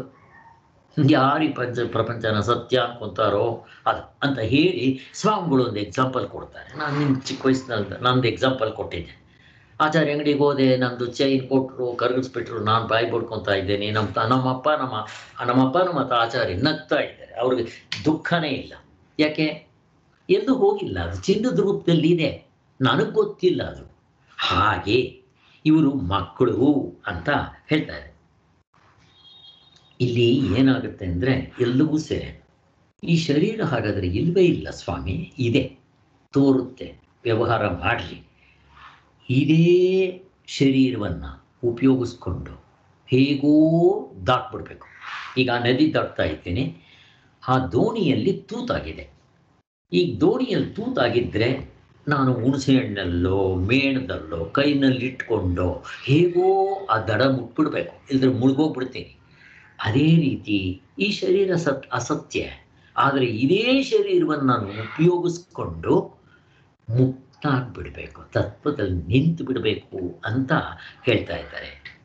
ತೂತು ದೋಣಿ ಆದರೂ ಮೇಣದಿಂದ ರಂಧ್ರ ಮುಚ್ಚಿಕೊಂಡು ಅದರಲ್ಲೇ ನೆದಿಂದ ದಾಟ್ಬಿಡೋ ಹಾಗೆ ನಾವು ಈ ದೋಣಿ, ಇದಕ್ಕೆ ಬೇಕಾದಷ್ಟು ರಂಧ್ರಗಳಿರುತ್ತೆ, ರೋಗಗಳು ಬರುತ್ತೆ, ಅದು ಬರುತ್ತೆ, ಇದು ಬರುತ್ತೆ, ಅಂಥದ್ರಲ್ಲೇ ನಾವು ಸಾಧನೆ ಮಾಡಿಕೊಂಡು ಮುಕ್ತರಾಗ್ಬಿಡಬೇಕು. ನಮ್ಮ ಸುತ್ತಲಿನ ದೃಶ್ಯಗಳು ಮಾರ್ಪಡ್ತಾ ಇರುತ್ತೆ, ಆದರೆ ಜಾಣರಾದವರು ಅವನ್ನೇ ಉಪಯೋಗಿಸ್ಕೊಂಡು ಧರ್ಮ ಜ್ಞಾನಗಳನ್ನ ಸಂಪಾದಿಸ್ಕೊಂಡು ಪಾರಾಗ್ಬಿಡ್ಬೇಕು ಅಂತಾರೆ. ಹಾಗೆ ಇನ್ನೊಂದು, ಈ ಸಂಸಾರ ಒಂದು ಲೆವೆಲ್ಗೆ ಬರಲಿ, ನನ್ನ ಮಕ್ಕಳಿಗೆ ಮದುವೆ ಆಗ್ಬಿಡ್ಲಿ, ನಮ್ಮ ಮಕ್ಕಳಿಗೆ ಮದುವೆ ಆಗಿ ಅವರು ನನಗೆ ಮೊಮ್ಮಕ್ಕಳು ಆಗ್ಬಿಡ್ಲಿ, ಆಮೇಲೆ ನಾನು ಈ ದಾರಿಗೆ ಬರ್ತೀನಿ, ಅಪ್ರಾಣಿಗೂ ಬರೋಣ. ಅದಕ್ಕೋಸ್ಕರ ಇಬ್ಬರು ಸ್ನಾನ ಮಾಡಕ್ಕೆ ಹೋಗ್ತಾರೆ ನದಿಗೆ, ಸಮುದ್ರಕ್ಕೆ. ಇಬ್ಬರು ನೋಡ್ತಾರೆ, ಅಲೆಗಳು ಬರ್ತಾ ಇರುತ್ತೆ, ಅಲೆಗಳು ನಿಲ್ಲೋದಿಲ್ಲ. ಅರೆರೆ ಅಲೆಗಳು ಬರ್ತಾ ಇದೆ, ಸ್ನಾನ ಮಾಡೋಕ್ಕಾಗಲ್ಲ ಅಂತ ಇಬ್ಬರು ನಿಂತ್ಕೊತಾರೆ. ಅಲೆಗಳು ನಿಲ್ಲಿಲ್ಲ. ಒಬ್ಬ ಏನು ಮಾಡ್ದ, ಬುದ್ಧಿವಂತ ನೋಡ್ದ, ನಿಲ್ಲಿಲ್ಲ.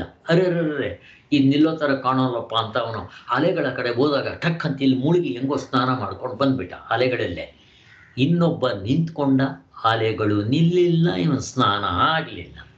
ಪ್ರಪಂಚ ಒಂದು ಹಂತಕ್ಕೆ ಬರಲಿ, ನಾನು ಆಮೇಲೆ ಆಧ್ಯಾತ್ಮಕ್ಕೆ ಬರ್ತೀನಿ ಅಂದ್ರೆ ಅಪ್ರಾಣಿಗೂ ಬರೋಲ್ಲ, ಗ್ಯಾರಂಟಿ. ಬರೆದಿಟ್ಕೊಂಡ್ಬಿಡ್ರಿ.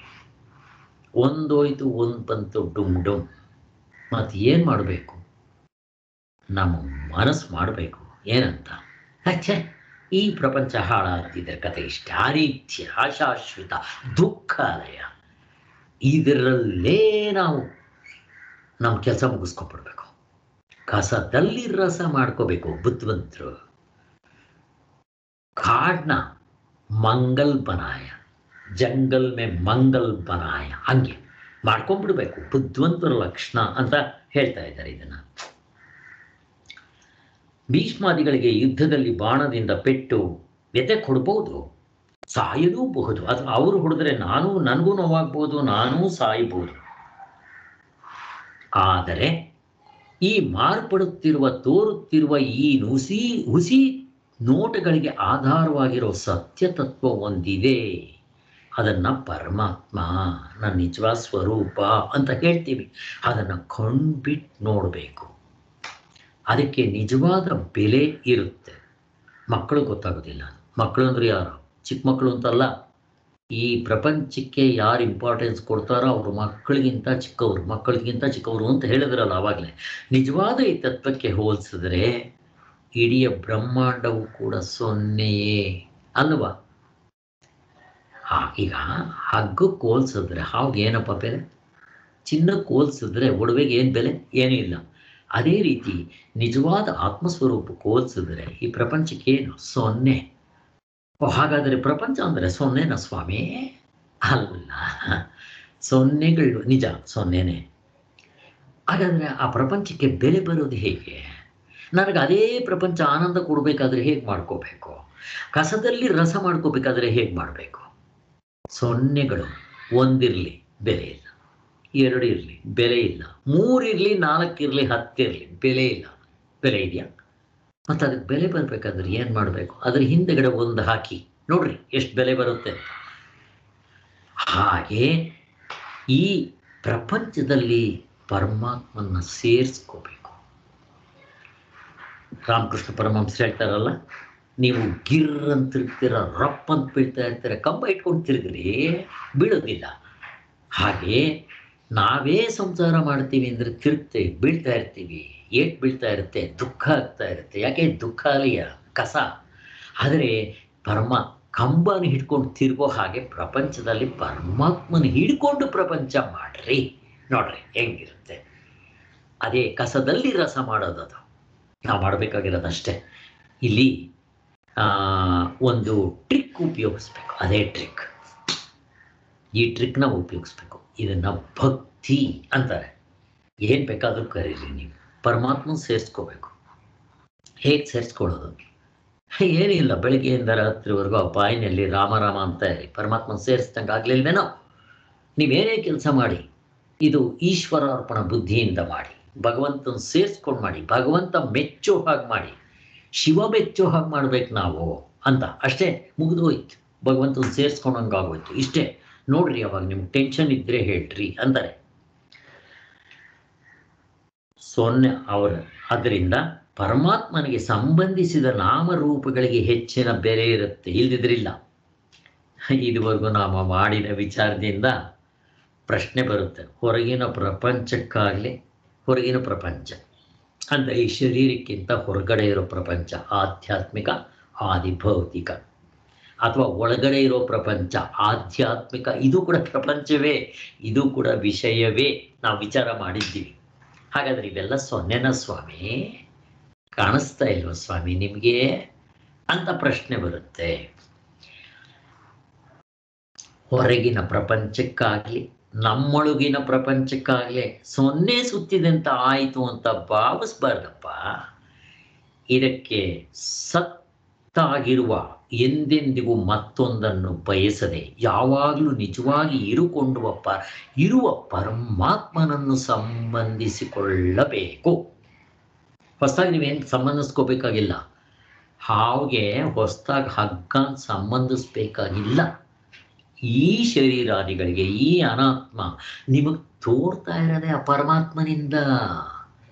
ಅದು ಇಲ್ಲ, ತೆಗೆದು ಬಿಡ್ತೀನಿ. ನೀವು ತೋರಿಸ್ಬೇಕು, ನನಗೆ ತೋರ್ಸಕ್ಕೆ ಬರಲ್ಲ.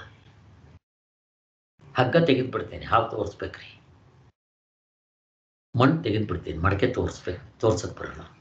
ಅದೇ ರೀತಿ ಪರಮಾತ್ಮನ ತೆಗೆದು ಬಿಡ್ತೀವಿ, ಪ್ರಪಂಚ ತೋರ್ಸಕ್ಕೆ ಬರಲ್ಲ. ಹೇಗೆ ಹೇಳ್ತೀರಾ?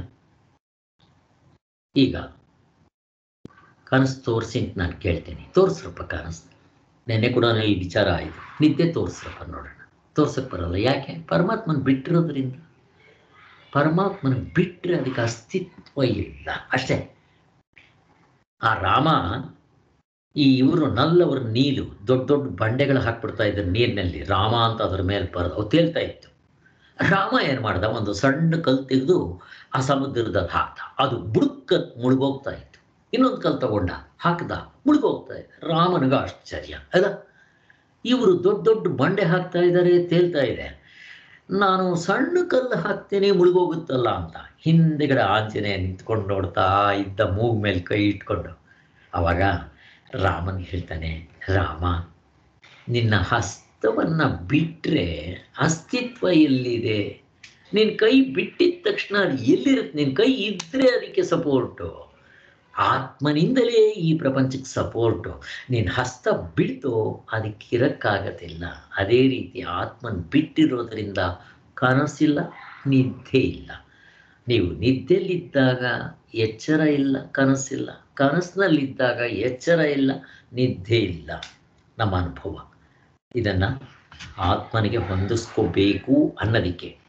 ಆದ್ದರಿಂದ ಇದುವರೆಗೂ ನಾವು ಮಾಡಿದ ವಿಚಾರದಿಂದ ಹೊರಗಿನ ಪ್ರಪಂಚ ಅಥವಾ ನಮ್ಮಲ್ಲಿರೋ ಪ್ರಪಂಚಕ್ಕೆ ಸೊನ್ನೆ ಸುತ್ತಾಯಿತು ಅಂತ ಭಾವಿಸಬಾರ್ದು. ಇದಕ್ಕೆ ಸತ್ತಾಗಿರುವ ಎಂದೆಂದಿಗೂ ಮತ್ತೊಂದನ್ನು ಬಯಸದೆ ನಿಜವಾಗಿಯೂ ಇದ್ದುಕೊಂಡಿರುವ ಪರಮಾತ್ಮನನ್ನು ಸಂಬಂಧಿಸ್ಕೊಳ್ಬೇಕು. ಹಾಗಾದರೆ ಮಾತ್ರ ನಾವು ಬದುಕಿದ್ವಿ. ಇಲ್ದಿದ್ರೆ ಏನಾಗುತ್ತೆ? ಅರ್ಜುನನ್ಗಾಯ್ತಲ್ಲ ಶೋಕ ಮೋಹಗಳು, ದುಃಖ ಅದೇ ಗತಿ ಅಂತ ಹೇಳ್ತಾ ಇದ್ದಾರೆ. ಅಷ್ಟೇ.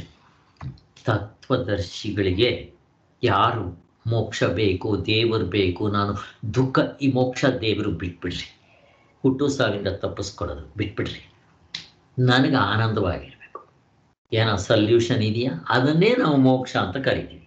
ಅದು ಬೇಕು ಅನ್ನೋರು ಶಂಕರಾಚಾರ್ಯ ವಿಷಯದಲ್ಲಿ ಹೇಳಿರೋದನ್ನು ಚೆನ್ನಾಗಿ ನೆನಪಿಟ್ಕೋಬೇಕು.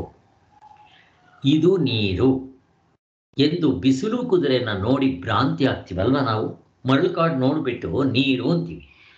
ಅಲ್ಲಿ ತೋರುವ ನೀರು ಇಲ್ಲದೆ ಇದ್ರೂ ಇದು ಎಂಬ ವಸ್ತು ಇದ್ದೇ ಇರುತ್ತೆ. ಅಲ್ಲಿ ಮರಳುಕಾಡು ಇಲ್ಲದೆ ನೀರು ತೋರಿಸ್ಬೇಕು, ತೋರ್ಸಕ್ಕೆ ಬರಲ್ಲ. ಹಗ್ಗ ಇಲ್ಲದೆ ಹಾವು ತೋರಿಸ್ಬೇಕು, ತೋರ್ಸಕ್ಕೆ ಬರಲ್ಲ. ಬೆಳ್ಳಿ ಕಪ್ಪೆ ಚಿಪ್ಪಿಲ್ಲದೆ ಬೆಳ್ಳಿ ತೋರಿಸ್ಬೇಕು, ತೋರ್ಸಕ್ಕೆ ಬರಲ್ಲ. ಆತ್ಮ ಇಲ್ಲದೆ ಪ್ರಪಂಚ ತೋರಿಸ್ಬೇಕು, ತೋರ್ಸಕ್ಕೆ ಬರಲ್ಲ. ಇದು ಅವ್ರು ಹೇಳ್ತಾ ಇರೋದು. ಅಂದರೆ ಸತ್ಯವಾದ ಬೇಸ್ ಮೇಲೆ ತೋರ್ಬೇಕು. ಬೇಸ್ಮೆಂಟ್ ಮೇಲೆ ಮನೆ ಕಟ್ಟಿರ್ಬೇಕು. ನೀವು ಎಷ್ಟು ಫ್ಲೋರ್ ಬೇಕಾದರೂ ಕಟ್ಟಿ, ನಿಮಗೆ ಬೇಸ್ಮೆಂಟ್ ಕಾಣಿಸ್ತೇ ಇರ್ಬೋದು, ಬೇಸ್ಮೆಂಟ್ ಕಾಣಿಸೋದಿಲ್ಲ. ಆದರೆ ಮೇಲ್ಗಡೆ ಮನೆ ಕಾಣಿಸ್ತಾ ಇರುತ್ತೆ. ಅದಕ್ಕೆ ಆಧಾರ ಯಾವುದು? ಕೆಳಗಡೆ ಬೇಸ್ಮೆಂಟ್ ಅಲ್ವಾ? ಅದೇ ರೀತಿ ನಮ್ಮ ಎಲ್ಲ ಪ್ರಪಂಚದ ವ್ಯವಹಾರ, ಎಚ್ಚರ ಆಗಲಿ, ಕನಸಾಗಲಿ, ನಿದ್ದೆ ಆಗಲಿ, ಆತ್ಮ ನಾವು ಬೇಸ್ಮೆಂಟ್ ಇದ್ದೇ ಇರುತ್ತೆ. ನಾವು ಅದನ್ನು ಮರೆತು ಇದನ್ನು ಇಟ್ಕೊಂಡಿದ್ದೀವಲ್ಲ, ಏನೇ ಹೇಳೋದು ಹೇಳ್ರಿ. ಬೇಸ್ಮೆಂಟ್ ಇಲ್ಲದೆ ಮನೆ ಕಟ್ಟಿದ್ರೆ ಏನಾಗುತ್ತೆ ಗೊತ್ತಾ? ಗಂಗಾರಾಮ್ ಬಿಲ್ಡಿಂಗ್ ಆಗುತ್ತೆ. ಬೆಂಗಳೂರಿನಲ್ಲಿ ಬಿದ್ದೋಯ್ತು. ಈಗ ನಮ್ದೆಲ್ಲ ಹಾಗೆ ಆಗ್ತಾ ಇರೋದು. ಪರಮಾತ್ಮನ ಅಡ್ರೆಸ್ ನಮ್ಮ ಡಿಕ್ಷನರಿಲಿ, ಪರಮಾತ್ಮನದು ಡಿಕ್ಷನರಿ, ನಮ್ಮ ಡಿಕ್ಷನರಿಲಿ ಪರಮಾತ್ಮನ ಅಡ್ರೆಸ್ ಇಲ್ಲ. ಆದ್ದರಿಂದಲೇ ನಮಗೆ ಈ ದುಃಖವೇ ದುಃಖಾಲಯ ಆಗ್ತಾ ಇರೋದು. ಅರ್ಜುನನ್ ಥರ ಅಂತ ಹೇಳ್ತಾ ಇದ್ದಾರೆ. ಹಾವು ನಿಜವಾದ ಹಗ್ಗದ ಆಧಾರದಿಂದಲೇ ತೋರ್ಕೋಬೇಕು. ಇದರಂತೆ ನಾಮರೂಪಗಳ ಜಗತ್ತು ಹೊಸ್ತಾಗಿ ಪರಮಾತ್ಮನಿಗೆ ಸಂಬಂಧಿಸ್ಕೋಬೇಕಾಗಿರೋದೇನು ಇಲ್ಲ. ನೀವು ಸಂಬಂಧಿಸ್ಕೊಳ್ಳಿ ಬಿಡ್ರಿ. ಅದು ಯಾವತ್ತು ಪರಮಾತ್ಮನಿಗೆ ಸಂಬಂಧಿಸ್ಕೊಂಡು ಆ ಪರಮಾತ್ಮನ ಆಧಾರದಿಂದಲೇ ತೋರ್ಕೋಬೇಕು. ಅದಕ್ಕೆ ಅಸ್ತಿತ್ವ ಅದೇ. ಅದು ಇಲ್ಲದೆ ತೋರಕ್ಕೆ ಬರೋಲ್ಲ. ಹೇಗಿದೆ ನೋಡ್ರಿ, ಚಿನ್ನ ಇಲ್ಲ, ಒಡವೆ ತೋರಿಸ್ಬೇಕು, ನೀವು ತೋರ್ಸಕ್ಕೆ ಬರೋಲ್ಲ. ಇದರ ಕಡೆಗೆ ನಮ್ಮ ಮನಸ್ಸಿರೋದಿಲ್ಲ. ಇಷ್ಟೇನಪ್ಪ ಇರೋದು. ಆ ವಸ್ತು ಇಲ್ವಾ? ಇದೆ. ನಮ್ಗೆ ಆ ಕಡೆ ಮನಸ್ಸೇ ಗೊತ್ತಿಲ್ಲ. ನಾವು ನಾನು ಅದೇ ಹೇಳಿದ್ದು, ನಮ್ಮ ಡಿಕ್ಷನರಿನಲ್ಲಿ ಅಡ್ರೆಸ್ಸೇ ಇಲ್ಲ. ಅದು ಇರೋದು. ಯಾರಿಗೆ ಈ ತತ್ವ ಮನದಟ್ಟಾಗಿರುವುದೋ ಅವರು ಮಾತ್ರ ತತ್ವದರ್ಶಿಗಳು. ನೋಡ್ರಿ ಹೇಗಿದೆ. ಸೊ ನಾನು ಇಲ್ಲಿ ನಿಮಗೊಂದು ಪ್ರಶ್ನೆ ಕೇಳ್ತೇನೆ, ಉತ್ತರ ಕೊಡಬೇಕು. ನಿಮ್ಮ ಅಡ್ರೆಸ್ ಯಾವುದು ಅಂತ ಪ್ರಶ್ನೆ ಕೇಳ್ತಾ ಇದ್ದೆ. ನೀವು ಆನ್ಸರ್ ಮಾಡಬೇಕು, ಮಾಡ್ರಿ, ಪರವಾಗಿಲ್ಲ. ನಿಮ್ಮ ಅಡ್ರೆಸ್ ಯಾವುದು ಹೇಳ್ರಿ ನೋಡೋಣ. ಆತ್ಮ ಸರ್. ಅಲ್ಲ, ನನಗೆ ಗೊತ್ತಿಲ್ಲ. ನಿಮ್ಮ ಅಡ್ರೆಸ್ ಕೇಳ್ತೀನಿ. ಹೇಗೆ ಕೊಡ್ತೀರಾ? ಮನೆ ಅಡ್ರೆಸ್ ಕೊಡ್ತೀರಾ? ಮನೆ ಅಡ್ರೆಸ್ ಕೊಟ್ಟಿದ ತಕ್ಷಣ ನಾನು ಹೇಳ್ತೇನೆ ನಿಮ್ಮ ಅಡ್ರೆಸ್ ಕೇಳಿದೆ ರೀ, ನಿಮ್ಮ ಮನೆ ಅಡ್ರೆಸ್ ಯಾರು ಕೇಳಿದ್ರು ಅಂತೇನೆ. ಆಫೀಸ್ ಅಡ್ರೆಸ್ ಕೊಡ್ತೀರಾ ರೀ, ನಿಮ್ಮ ಅಡ್ರೆಸ್ ಕೇಳಿದೆ, ನಿಮ್ಮ ಆಫೀಸ್ ಅಡ್ರೆಸ್ ಕೊಟ್ರಿ ಅಂತದ್ದು. ನನ್ನ ಮನೆ ನನ್ನ ಮನೆ ಕೇಳಲಿಲ್ಲ ನಾನು, ನಿಮ್ಮ ಮನೆ ಕೇಳಲಿಲ್ಲ, ನಿಮ್ಮ ಆಫೀಸ್ ಕೇಳಲಿಲ್ಲ, ನಿಮ್ಮ ಸ್ಕೂಲ್ ಕೇಳಲಿಲ್ಲ, ನಿಮ್ಮ ಅಡ್ರೆಸ್. ನಮ್ಮ ಆತ್ಮನೇ ನಮ್ಮ ಅಡ್ರೆಸ್. ಹೇಗಿದೆ ನೋಡ್ರಿ. ಇಲ್ಲಿ ಸ್ವಲ್ಪ ಬಿಡಿಸ್ಕೋಣ. ಯಾವಾಗ ನಾನು ಮನೆ ಅಡ್ರೆಸ್ ಅಲ್ಲ, ಆಫೀಸ್ ಅಡ್ರೆಸ್ ಅಲ್ಲ ಅಂತ ಅಂದಿದ ತಕ್ಷಣ ಅವಾಗ ನಾವು ಏನು ಹೇಳ್ತೀವಿ, ಸ್ವಾಮಿ ನನ್ನ ಹೆಸರು ಡಾಕ್ಟರ್ ಪ್ರಸಾದ್ ಅಂತ ಕೊಡ್ತೀವಿ. ಆಯಿತು. ನನಗೆ ಇದು ಹೇಳಿದ ತಕ್ಷಣ ನಮ್ಮ ನೆಂಟರೊಬ್ಬ ಹಾಸ್ಯ ಮಾಡ್ತಾ ಇದ್ದ. ಅವನು ಡಾಕ್ಟ್ರೇ, ಅವನು ರಮೇಶ್ ಅಂತ. ಅವನು ನಾವು ಮೆಡಿಕಲ್ ಕಾಲೇಜ್ನ ಹಾಸ್ಟೆಲ್ನಲ್ಲಿ ನಾವೆಲ್ಲ ಸೇರಿದ್ವಿ, ವೈಶ್ ಹಾಸ್ಟೆಲ್ನಲ್ಲಿ ಇದ್ದಿದ್ದು. ಅವನು, ರಮೇಶ ನಿನ್ನ ಅಡ್ರೆಸ್ ಹೇಳೋ, ನಿಮ್ಮ ಊರಿಂದು ಅಂದರೆ ಅವ್ರದ್ದು ತ್ಯಾಮಗೊಂಡ್ಲ. ಅವನು ರಮೇಶ್ ಕೇರ್ ಆಫ್ ತ್ಯಾಮಗೊಂಡ್ಲ ಹಾಕ್ಬಿಡೋ ಅಂತ ಇದ್ದ. ಯಾಕೋ ಹಂಗೆ ಹೇಳ್ತೀಯ ಅಂದರೆ, ಪೋಸ್ಟ್ ಮ್ಯಾನ್ ನನಗೆ ತುಂಬ ಗೊತ್ತಿರೋ ಅನ್ಕೊಂಡು ನೀನು ರಮೇಶ್ ಅಂತ ಹಾಕ್ಬಿಟ್ರೆ ಸಾಕು. ಆ ಊರಿನಲ್ಲಿ ತುಂಬ ಮನೆಗಳಿರಲಿಲ್ಲ. ಇವನು ಪೋಸ್ಟ್ ಮ್ಯಾನ್, ಇವನ್ ಫ್ರೆಂಡ್ ಅಂತೆ, ರಮೇಶ್ ಅಂದ್ರೆ ಇವನು ತಂದು ಕೊಟ್ಬಿಡ್ತಾನಂತೆ. ಹಾಸ್ಯನೂ ಇದೆ ಇದರಲ್ಲಿ, ಇರಲಿ. ಹಾಗೆ ಈಗ ನೀವು ಅಡ್ರೆಸ್ ಅಂತ ಕೇಳಿ, ಅಡ್ರೆಸ್ ಎಲ್ಲೇ ಬರಿಬೇಕಾದ್ರೂ ಫಸ್ಟ್ ನೀವು ಹೆಸರು ಹೇಳಬೇಕು. ಆಯ್ತು, ನಿಮ್ಮ ಹೆಸರು ಹೇಳ್ತೀನಿ ಅಂತ ಇಟ್ಕೊಳ್ರಿ. ಈಗ ಡಾಕ್ಟರ್ ಪ್ರಸಾದ್, ನಾಗೆ ಡಾಕ್ಟ್ರೂ ಇಲ್ಲ, ಡಾಕ್ಟ್ರು ನಾನು ಆಮೇಲೆ ಆಗಿದ್ದು, ಪ್ರಸಾದ್ ಅಂತ ಹೇಳಿದೆ, ಇಲ್ಲ ನಾನು ಡಾಕ್ಟರ್ ಅಂತ ಹೇಳಿದೆ ಅಂತ ಇಟ್ಕೊಳ್ರಿ. ಡಾಕ್ಟರ್ ಪ್ರಸಾದ್ ಅಂತ ಅಂದೆ ಅಂತ ಇಟ್ಕೊಳ್ರಿ. ಡಾಕ್ಟರ್ ಆಗಕ್ಕೆ ಮೊದಲು ಏನಾಗಿತ್ತೆ? ಪ್ರಸಾದ್ ಆಗಿದೆ. ಹುಟ್ಟಿದ ತಕ್ಷಣ ಏನು ಹೆಸರಿಡಲ್ಲ. ನಾನು ಹುಟ್ಟಿದ 6 ತಿಂಗಳಿಗೋ 1 ವರ್ಷಕ್ಕೋ ಹೆಸರಿಡ್ತಾರೆ. ಈಗ ಅದಕ್ಕೆ ಮೊದಲು ಏನಾಗಿತ್ತೆ? ನನ್ನ ಅಡ್ರೆಸ್ ಏನು ಹೇಳ್ತೀರಪ್ಪ? ಹೊಸ್ದಾಗಿ ಹುಟ್ಟಿರೋ ಮಗುಗೆ ಆ ಹೆಸರಿಟ್ಟಿರಲ್ಲ, ಏನು ಹೇಳ್ತೀರಾ? ಅಡ್ರೆಸ್ಸು. ಈ ಶರೀರ ಹೇಳ್ಬೇಕು. ನಾನು ಅವಾಗ ಕೇಳಿದ ತಕ್ಷಣ ಏನಂತೀರಾ? ಸ್ವಾಮಿ ಆ ಶರೀರವೇ ಅಷ್ಟೇ, ಇನ್ನೇನಿಲ್ಲ. ಈಗ ಆ ಶರೀರ ನಾನು ವಿಚಾರ ಮಾಡಬೇಕು. ನಾನಂದ್ರೆ ಯಾರು? ರಮಣ ಮಹರ್ಷಿ ಸ್ಟೈಲ್ ಇಲ್ಲಿ ಶುರುವಾಯಿತು. ಅದಕ್ಕೋಸ್ಕರ ನಿಜವಾದ ನಮ್ಮ ಅಡ್ರೆಸ್ ಅಂತ ಕೇಳಿದ್ರೆ ಕೇರ್ ಆಫ್ ನಿದ್ದೆ.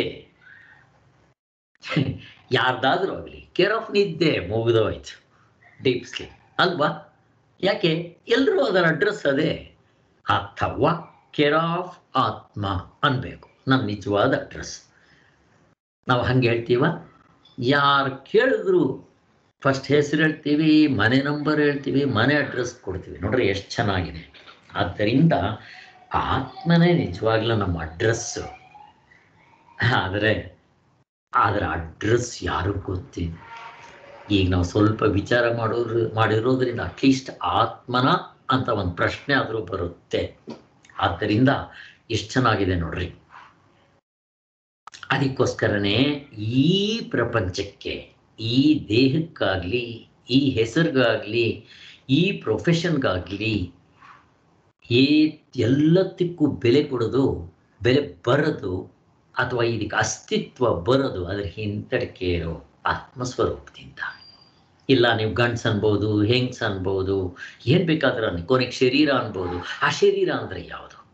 ಅದಕ್ಕೆ ಹಿಂದೆಗಡೆ ಹೋದಾಗ ನಾವು ಅವಸ್ಥಾತರ ವಿಚಾರದಿಂದ ವಿಚಾರ ಮಾಡಿ ನಾನಂದ್ರೆ ಯಾರು ಅನ್ನೋದು ವಿಚಾರ ಮಾಡಿದ್ದೀವಿ. ಆದ್ದರಿಂದ ಇದರ ಕಡೆಗೆ ನಮ್ಮ ಮನಸ್ಸು ಹೋಗಿರೋದಿಲ್ಲ. ಯಾರಿಗೂ ಈ ತತ್ವವು ಮನದಟ್ಟಾಗಿರುವುದೋ ಅವ್ರನ್ನ ತತ್ವದರ್ಶಿಗಳು. ನಾಸತೋ ವಿದ್ಯತೆ ಭಾವೋ, ಈ ಉಭಯೋರಪಿ ಇವೆರಡು ಯಾರು ಗೊತ್ತಿರುತ್ತೋ, ಸತ್ತು ಅಸತ್ತು ಯಾರು ಗೊತ್ತಿರುತ್ತೋ ಅವ್ರು ನಿಜವಾದ ತತ್ವದರ್ಶಿಗಳು. ಅವ್ರಿಗೆ ಶೋಕಮೋಹಗಳಿರೋದಿಲ್ಲ ಅಂತ ಭಗವಂತ ಹೇಳ್ತಾ ಇದ್ದಾನೆ. ಪರಮಾತ್ಮನಿಗೆ ಸಂಬಂಧಿಸಿರುತ್ತದೆ ಎಂಬುದು ಬರಿಯ ನಂಬಿಕೆ ಅಲ್ಲ, ನಂಬಬೇಕಾಗಿಲ್ಲ. ಇದು instant results. Cash and carry. ನೀವು ಮಾಲ್ಗೆ ಹೋಗ್ತೀರಾ, ಕ್ಯಾಶ್ ಇದೆಯಾ, ತಗೊಂಡೋಗ್ರಿ ಮಾಲ್ ನಿಮ್ಮದು. ಹಾಗಿದು. ಆದ್ದರಿಂದ ಇದು ಅನುಭವದಲ್ಲಿಯೂ ಇದೆ. ಯಾವ ಅನುಭವದಲ್ಲಿ ಇದೆ? ಪರಮಾತ್ಮನಿಗೆ ಸಂಬಂಧಿಸಿಯೇ ಪ್ರಪಂಚ ತೋರ್ಬೇಕು. ಯಾವ ಅನುಭವದಲ್ಲಿದೆ? ನಿದ್ದೆಯಲ್ಲಿದ್ದಾಗ ಎಚ್ಚರ ಅಷ್ಟೇ. ನಿದ್ದೆ ಇದ್ದಾಗ ಎಚ್ಚರ ಕನಸಿಲ್ಲ, ಎಚ್ಚರ ಇದ್ದಾಗ ಕನಸು ನಿದ್ದೆ ಇಲ್ಲ, ಕನಸಿದ್ದಾಗ ಎಚ್ಚರ ನಿದ್ದೆ ಇಲ್ಲ. ತೋರಿಸಿ ನನಗೆ 3 ಹೇಳ್ತೀರ, 3 ಜೊತೆಯಲ್ಲಿಟ್ಟು ತೋರಿಸಿ, 1 ಪಕ್ಕದಲ್ಲಿ ಇಡಕ್ಕೆ ಬರುತ್ತಾ? ಯಾಕೆ? ಹುಸಿ ತೋರಿಕೆ ಅವು. ನಾನು ಕೇಳ್ತೀನಿ ಇವಾಗ, ಹಾವು, ನೀರಿನ ಕೋಡಿ, ನೆಲದ ಬಿರುಕು, ಹೂವಿನ ಮಾಲೆ ತೋರಿಸಿ ಸ್ವಾಮಿ ಅಂತೇನೆ. ತೋರಿಸ್ರಿ ನೋಡೋಣ. ನೀವು 4 ಇದೆಯೋ ಇಲ್ವೋ? ತೋರಿಸಿ. ನನಗೆ ತೋರ್ಸಕ್ ಬರಲ್ಲ. ಯಾಕೆ? ಸ್ವಾಮಿ ಅವು ನಿಜವಾಗ್ಲೂ ಇಲ್ಲ, ಭ್ರಮೆ ಮಾಡ್ಕೊಂಡಿದ್ದಾರೆ. ಒಬ್ಬ ಹಾವು ಅನ್ಕೊಂಡಿರ್ಬೋದು, ಒಬ್ಬ ನೀರಿನ ಕೋಡಿ, ಒಬ್ಬ ನೆಲದ ಬೆರುಕು, ಒಬ್ಬಿನ ಹೂವಿನ ಮಾಲೆ ಅಂತ ಅನ್ಕೊಂಡ್ಬಿಟ್ರೆ ಆಗೋಯ್ತೇನೋ. ಕಂಡಿದ್ದೆಲ್ಲ ಬೆಳಗಿರೋದೆಲ್ಲ ಹಾಲ ಅಲ್ಲ. ಅದಕ್ಕೋಸ್ಕರ ಇದು ಅನುಭವದಲ್ಲಿ ಇದೆ. ಇರುವ ಹಗ್ಗದಲ್ಲಿ ಇಲ್ಲದ ಹಾವು ತೋರುವಂತೆ. ಹಗ್ಗದಲ್ಲಿ ಹಾವು ಯಾವತ್ತ ತೋರುತ್ತಾ? ನಿಜವಾಗ್ಲೂ ಇರೋ ನಮ್ಮ ಸದ್ರೂಪನಾದ ಪರಮಾತ್ಮನಲ್ಲಿಯೇ ಈ ಅಸತ್ತಾದ ಜಗತ್ತು ತೋರುವುದು. ಚಿನ್ನದಲ್ಲೇ ಒಡವೆ ತೋರಬೇಕು. ಯಾವುದು ತೋರಿದರೂ ಅದಕ್ಕೆ ಆತ್ಮನೇ ಸತ್ತು, ಅದೇ ಆಧಾರ. ಆತ್ಮನ ಇರುವು ತೆಗೆದುಕೊಂಡೇ ಅನುಭವಕ್ಕೆ ಬರುತ್ತೆ. ಈಗ ನೋಡ್ರಿ, ನಾವು ಹೇಳ್ತೀವಿ ಮನೆ ಇದೆ, ಮನೆ ಮಠ, ಮನೆ ಇದೆ, ಬಾಗಿಲಿದೆ, ಕುರ್ಚಿ ಇದೆ, ಮೇಜಿದೆ, ತಂಬಿಗೆ ಕೋಡ ಇದೆ ಅಂತೆ. ನಾನು ಅಲ್ಲಿ ಇರುವ ಮನೆ, ಇರುವ ಮಠ, ಇರುವ ಚೊಂಬು, ಇರುವ ಕುರ್ಜಿ, ಇರುವ ಮೇಜು, ಆ ಇರುವ ಅಂತ ಕಾಮನ್ ಆಗಿರುತ್ತೆ. ಅದನ್ನು ಗಮನಿಸ್ರಿ. ಈಗ ಒಂದು ವಸ್ತು ಇದೆ ಅಂತೀನಿ, ಆದರೆ ವಿಚಾರ ಮಾಡಬೇಕು. ಖಂಡಿತ ಸತ್ಯ ಅಲ್ಲ. ವಿಚಾರ ಮಾಡಿದಾಗ ಹಾವಿದೆ ಅಂತೀನಿ, ಇದೆ, ಆ ಇದೇನದು ಸತ್ಯ. ಆದರೆ ಅಲ್ಲಿ ಹಾವ ಹಗ್ಗ ಇದೆಯಾ ವಿಚಾರ ಮಾಡಬೇಕು. ಅದೇ ರೀತಿ ಶರೀರ ಇದೆ, ನಾನಿದ್ದೀನಿ, ಶರೀರ ಇದೆ, ನನ್ನ ಹೆಂಡತಿ ಇದ್ದಾರೆ, ಮಕ್ಕಳಿದ್ದಾರೆ, ನಿಜ. ಆದರೆ ಅದೇ ಸತ್ಯವಾಗಿರೋದು ಯಾವುದಿದೆ ಅಂತ ವಿಚಾರ ಮಾಡಿದ್ರೆ ಈ ನಾನು ಏನು ಅನ್ಕೊಂಡಿದ್ದೀನೋ ಅದು ನಿಜವಾಗ್ಲೂ ಸತ್ಯ ಅಲ್ಲ ಅನ್ನೋದು ಗೊತ್ತಾಗುತ್ತೆ. ಹಾಗೆ ಆನೆ ಇದೆ, ಕದ ಇದೆ, ಇದೆ ಇದೆ ಇದೆ ಇದೆ ಇರುತ್ತೆ. ನೋಡ್ರಿ, ನಾನು ಅದೇ ನಿಮಗೆ ನೆನ್ನೆ ಹೇಳಿದ್ದು. ಈಗ ನೋಡ್ರಿ, ಅದಕ್ಕೆ ಚೆನ್ನಾಗಿ ಅರ್ಥ ಬರುತ್ತೆ. 10 ವರ್ಷ ಇದ್ದಾಗ ನಾನು ಇದ್ದೀನಿ, 20 ವರ್ಷ ಬಂದ್ವಿ, ಎಷ್ಟು ಬೇಕಾದರೂ ಬದಲಾವಣೆ ಆಗಲಿ. ನಾನಿವಾಗ 20 ವರ್ಷದವನು, ನಾನು ಇವಾಗ 30 ವರ್ಷದವನು, ನಾನು 40 ವರ್ಷದವನು, ನಾನು 70 ವರ್ಷದವನು, ನಾನು 90 ವರ್ಷದವನು. ನಾನು ಬದಲಾವಣೆ ತೋರಿಸಿ ಸ್ವಾಮಿ ಇಲ್ಲ. ಇಲ್ಲಿ ಬದಲಾವಣೆ ಆಗ್ತಾ ಇದೆ, ಬಟ್ ನಾನು ಸೇಮ್ ಇರುತ್ತೆ. ಆ ನಾನು ಅನ್ನೋದು ಆತ್ಮ, ಬದಲಾವಣೆ ಆಗೋದು ನನ್ನದು, ನಾ ಪ್ಲಸ್ ನು, ಹಾಗೆ ತಗೋಬೇಕಾಗುತ್ತೆ. ಇಷ್ಟೇ ಅಲ್ಲ, ಹುಸಿ ತೋರಿಕೆ ಎಂದು ನಮಗೆಲ್ಲ ಗೊತ್ತಾಗ್ತಿರುವ ಹಗ್ಗದ ಹಾವು, ಕಪ್ಪೆ ಚಿಪ್ಪಿನ ಬೆಳ್ಳಿ ಮುಂತಾದವುಗಳಾಗಲಿ, ತೀರಾ ಇಲ್ಲವೇ ಇಲ್ಲವೆಂದು ನಾವು ನಿಶ್ಚಯ ಮಾಡಿಕೊಂಡಿರುವ ಕಲ್ಪಿತ ಕಥೆಯ ಪಾತ್ರಗಳೇ ಆಗಲಿ, ಅವು ಇರುವ ಹಾವು, ಇರುವ ಬೆಳ್ಳಿ, ಇರುವ ಊರು, ಇರುವ ಅರಸು ಎಂದು ಮುಂತಾಗಿಯೇ ತೋರ್ಕೊತಾ ಇರುತ್ತೆ. ಎಲ್ಲದಕ್ಕೂ ಇದೆ ಇದೆ ಇದೆ ಅಂತೀವಿ. ಆ ಇರವನ್ನ ಸಂಬಂಧಿಸ್ಕೊಂಡ್ರೆ ಮಾತ್ರ ಯಾವ್ದು ಬೇಕಾದ್ರೂ ನಾವು ಕಲ್ಪಿಸ್ಕೊಳ್ಳೋಕೆ ಸಾಧ್ಯ ಆಗುತ್ತೆ. ನಮಗೆ ಮನಸ್ಸಿಗೆ ಶಕ್ತಿ, ಅದನ್ನು ಇಲ್ಲದೆ ಕಲ್ಪಿಸ್ಕೊಳ್ಳೋಕೆ ಬರಲ್ಲ. ಹಗ್ಗ ಇಲ್ಲದೆ ಹಾವನ್ನ ನೀವು ಅಪ್ರಾಣಿಗೂ ಕಲ್ಪಿಸ್ಕೊಳ್ಳೋಕೆ ಬರಲ್ಲ. ಪರಮಾತ್ಮ ಇಲ್ಲದೆ ಪ್ರಪಂಚನ ನೀವು ಕಲ್ಪಿಸ್ಕೊಳ್ಳೋಕ್ಕೆ ಬರಲ್ಲ ಅಂತ ಹೇಳ್ತಾರೆ. ಪರಮಾತ್ಮನ ನಿಜವಾದ ಇರವೇ ನಮ್ಮೆಲ್ಲರ ಒಳಗೂ ಹೊರಗೂ ತುಂಬು ತುಳುಕುತ್ತಿರೋದು. ಅದು ಇಲ್ಲ ಅಂತ ಕಲ್ಪನೆ ಬರೋದಕ್ಕೆ ಸಾಧ್ಯನೇ ಇಲ್ಲ. ಹಾಗಿದ್ರೂ ನಾವು ಅದನ್ನು ಕಾಣೆವು ಅಂತಾರೆ. ಇಲ್ಲಿಗೆ ನಿಲ್ಲಿಸ್ತಾ ಇದ್ದೀನಿ. ನಾಳೆ ಮತ್ತೆ ಕಂಟಿನ್ಯೂ ಮಾಡೋಣ. ಇದಾದಮೇಲೆ ಮತ್ತು ನಾನು ಅಲ್ಲಿ ಇನ್ನೊಂದು ಕಡೆ ಸ್ವಲ್ಪ ಹೋಗ್ತೀನಿ, ಅದನ್ನು ನೋಡಬೇಕಾಗುತ್ತೆ. ಇದೆಲ್ಲ 2ನೇ ಅಧ್ಯಾಯದಲ್ಲಿದೆ ನಾನು ಮಾಡ್ತಾ ಇರೋದು. ಇವತ್ತು ಮಾಡಿದ್ದು ಪೇಜ್ ನಂಬರು ಈ ಕೊನೆವರೆಗೂ ಬಂದುಬಿಟ್ಟಿದೆ. 36 ಭಗವದ್ಗೀತೆ ಉಪನ್ಯಾಸಗಳು, ಯಾರು ಬೇಕಾದರೂ ನೋಡ್ಬೋದು. ಓಂ ಶಾಂತಿ ಶಾಂತಿ ಶಾಂತಿ. ಜೈ ಗುರುದೇವ.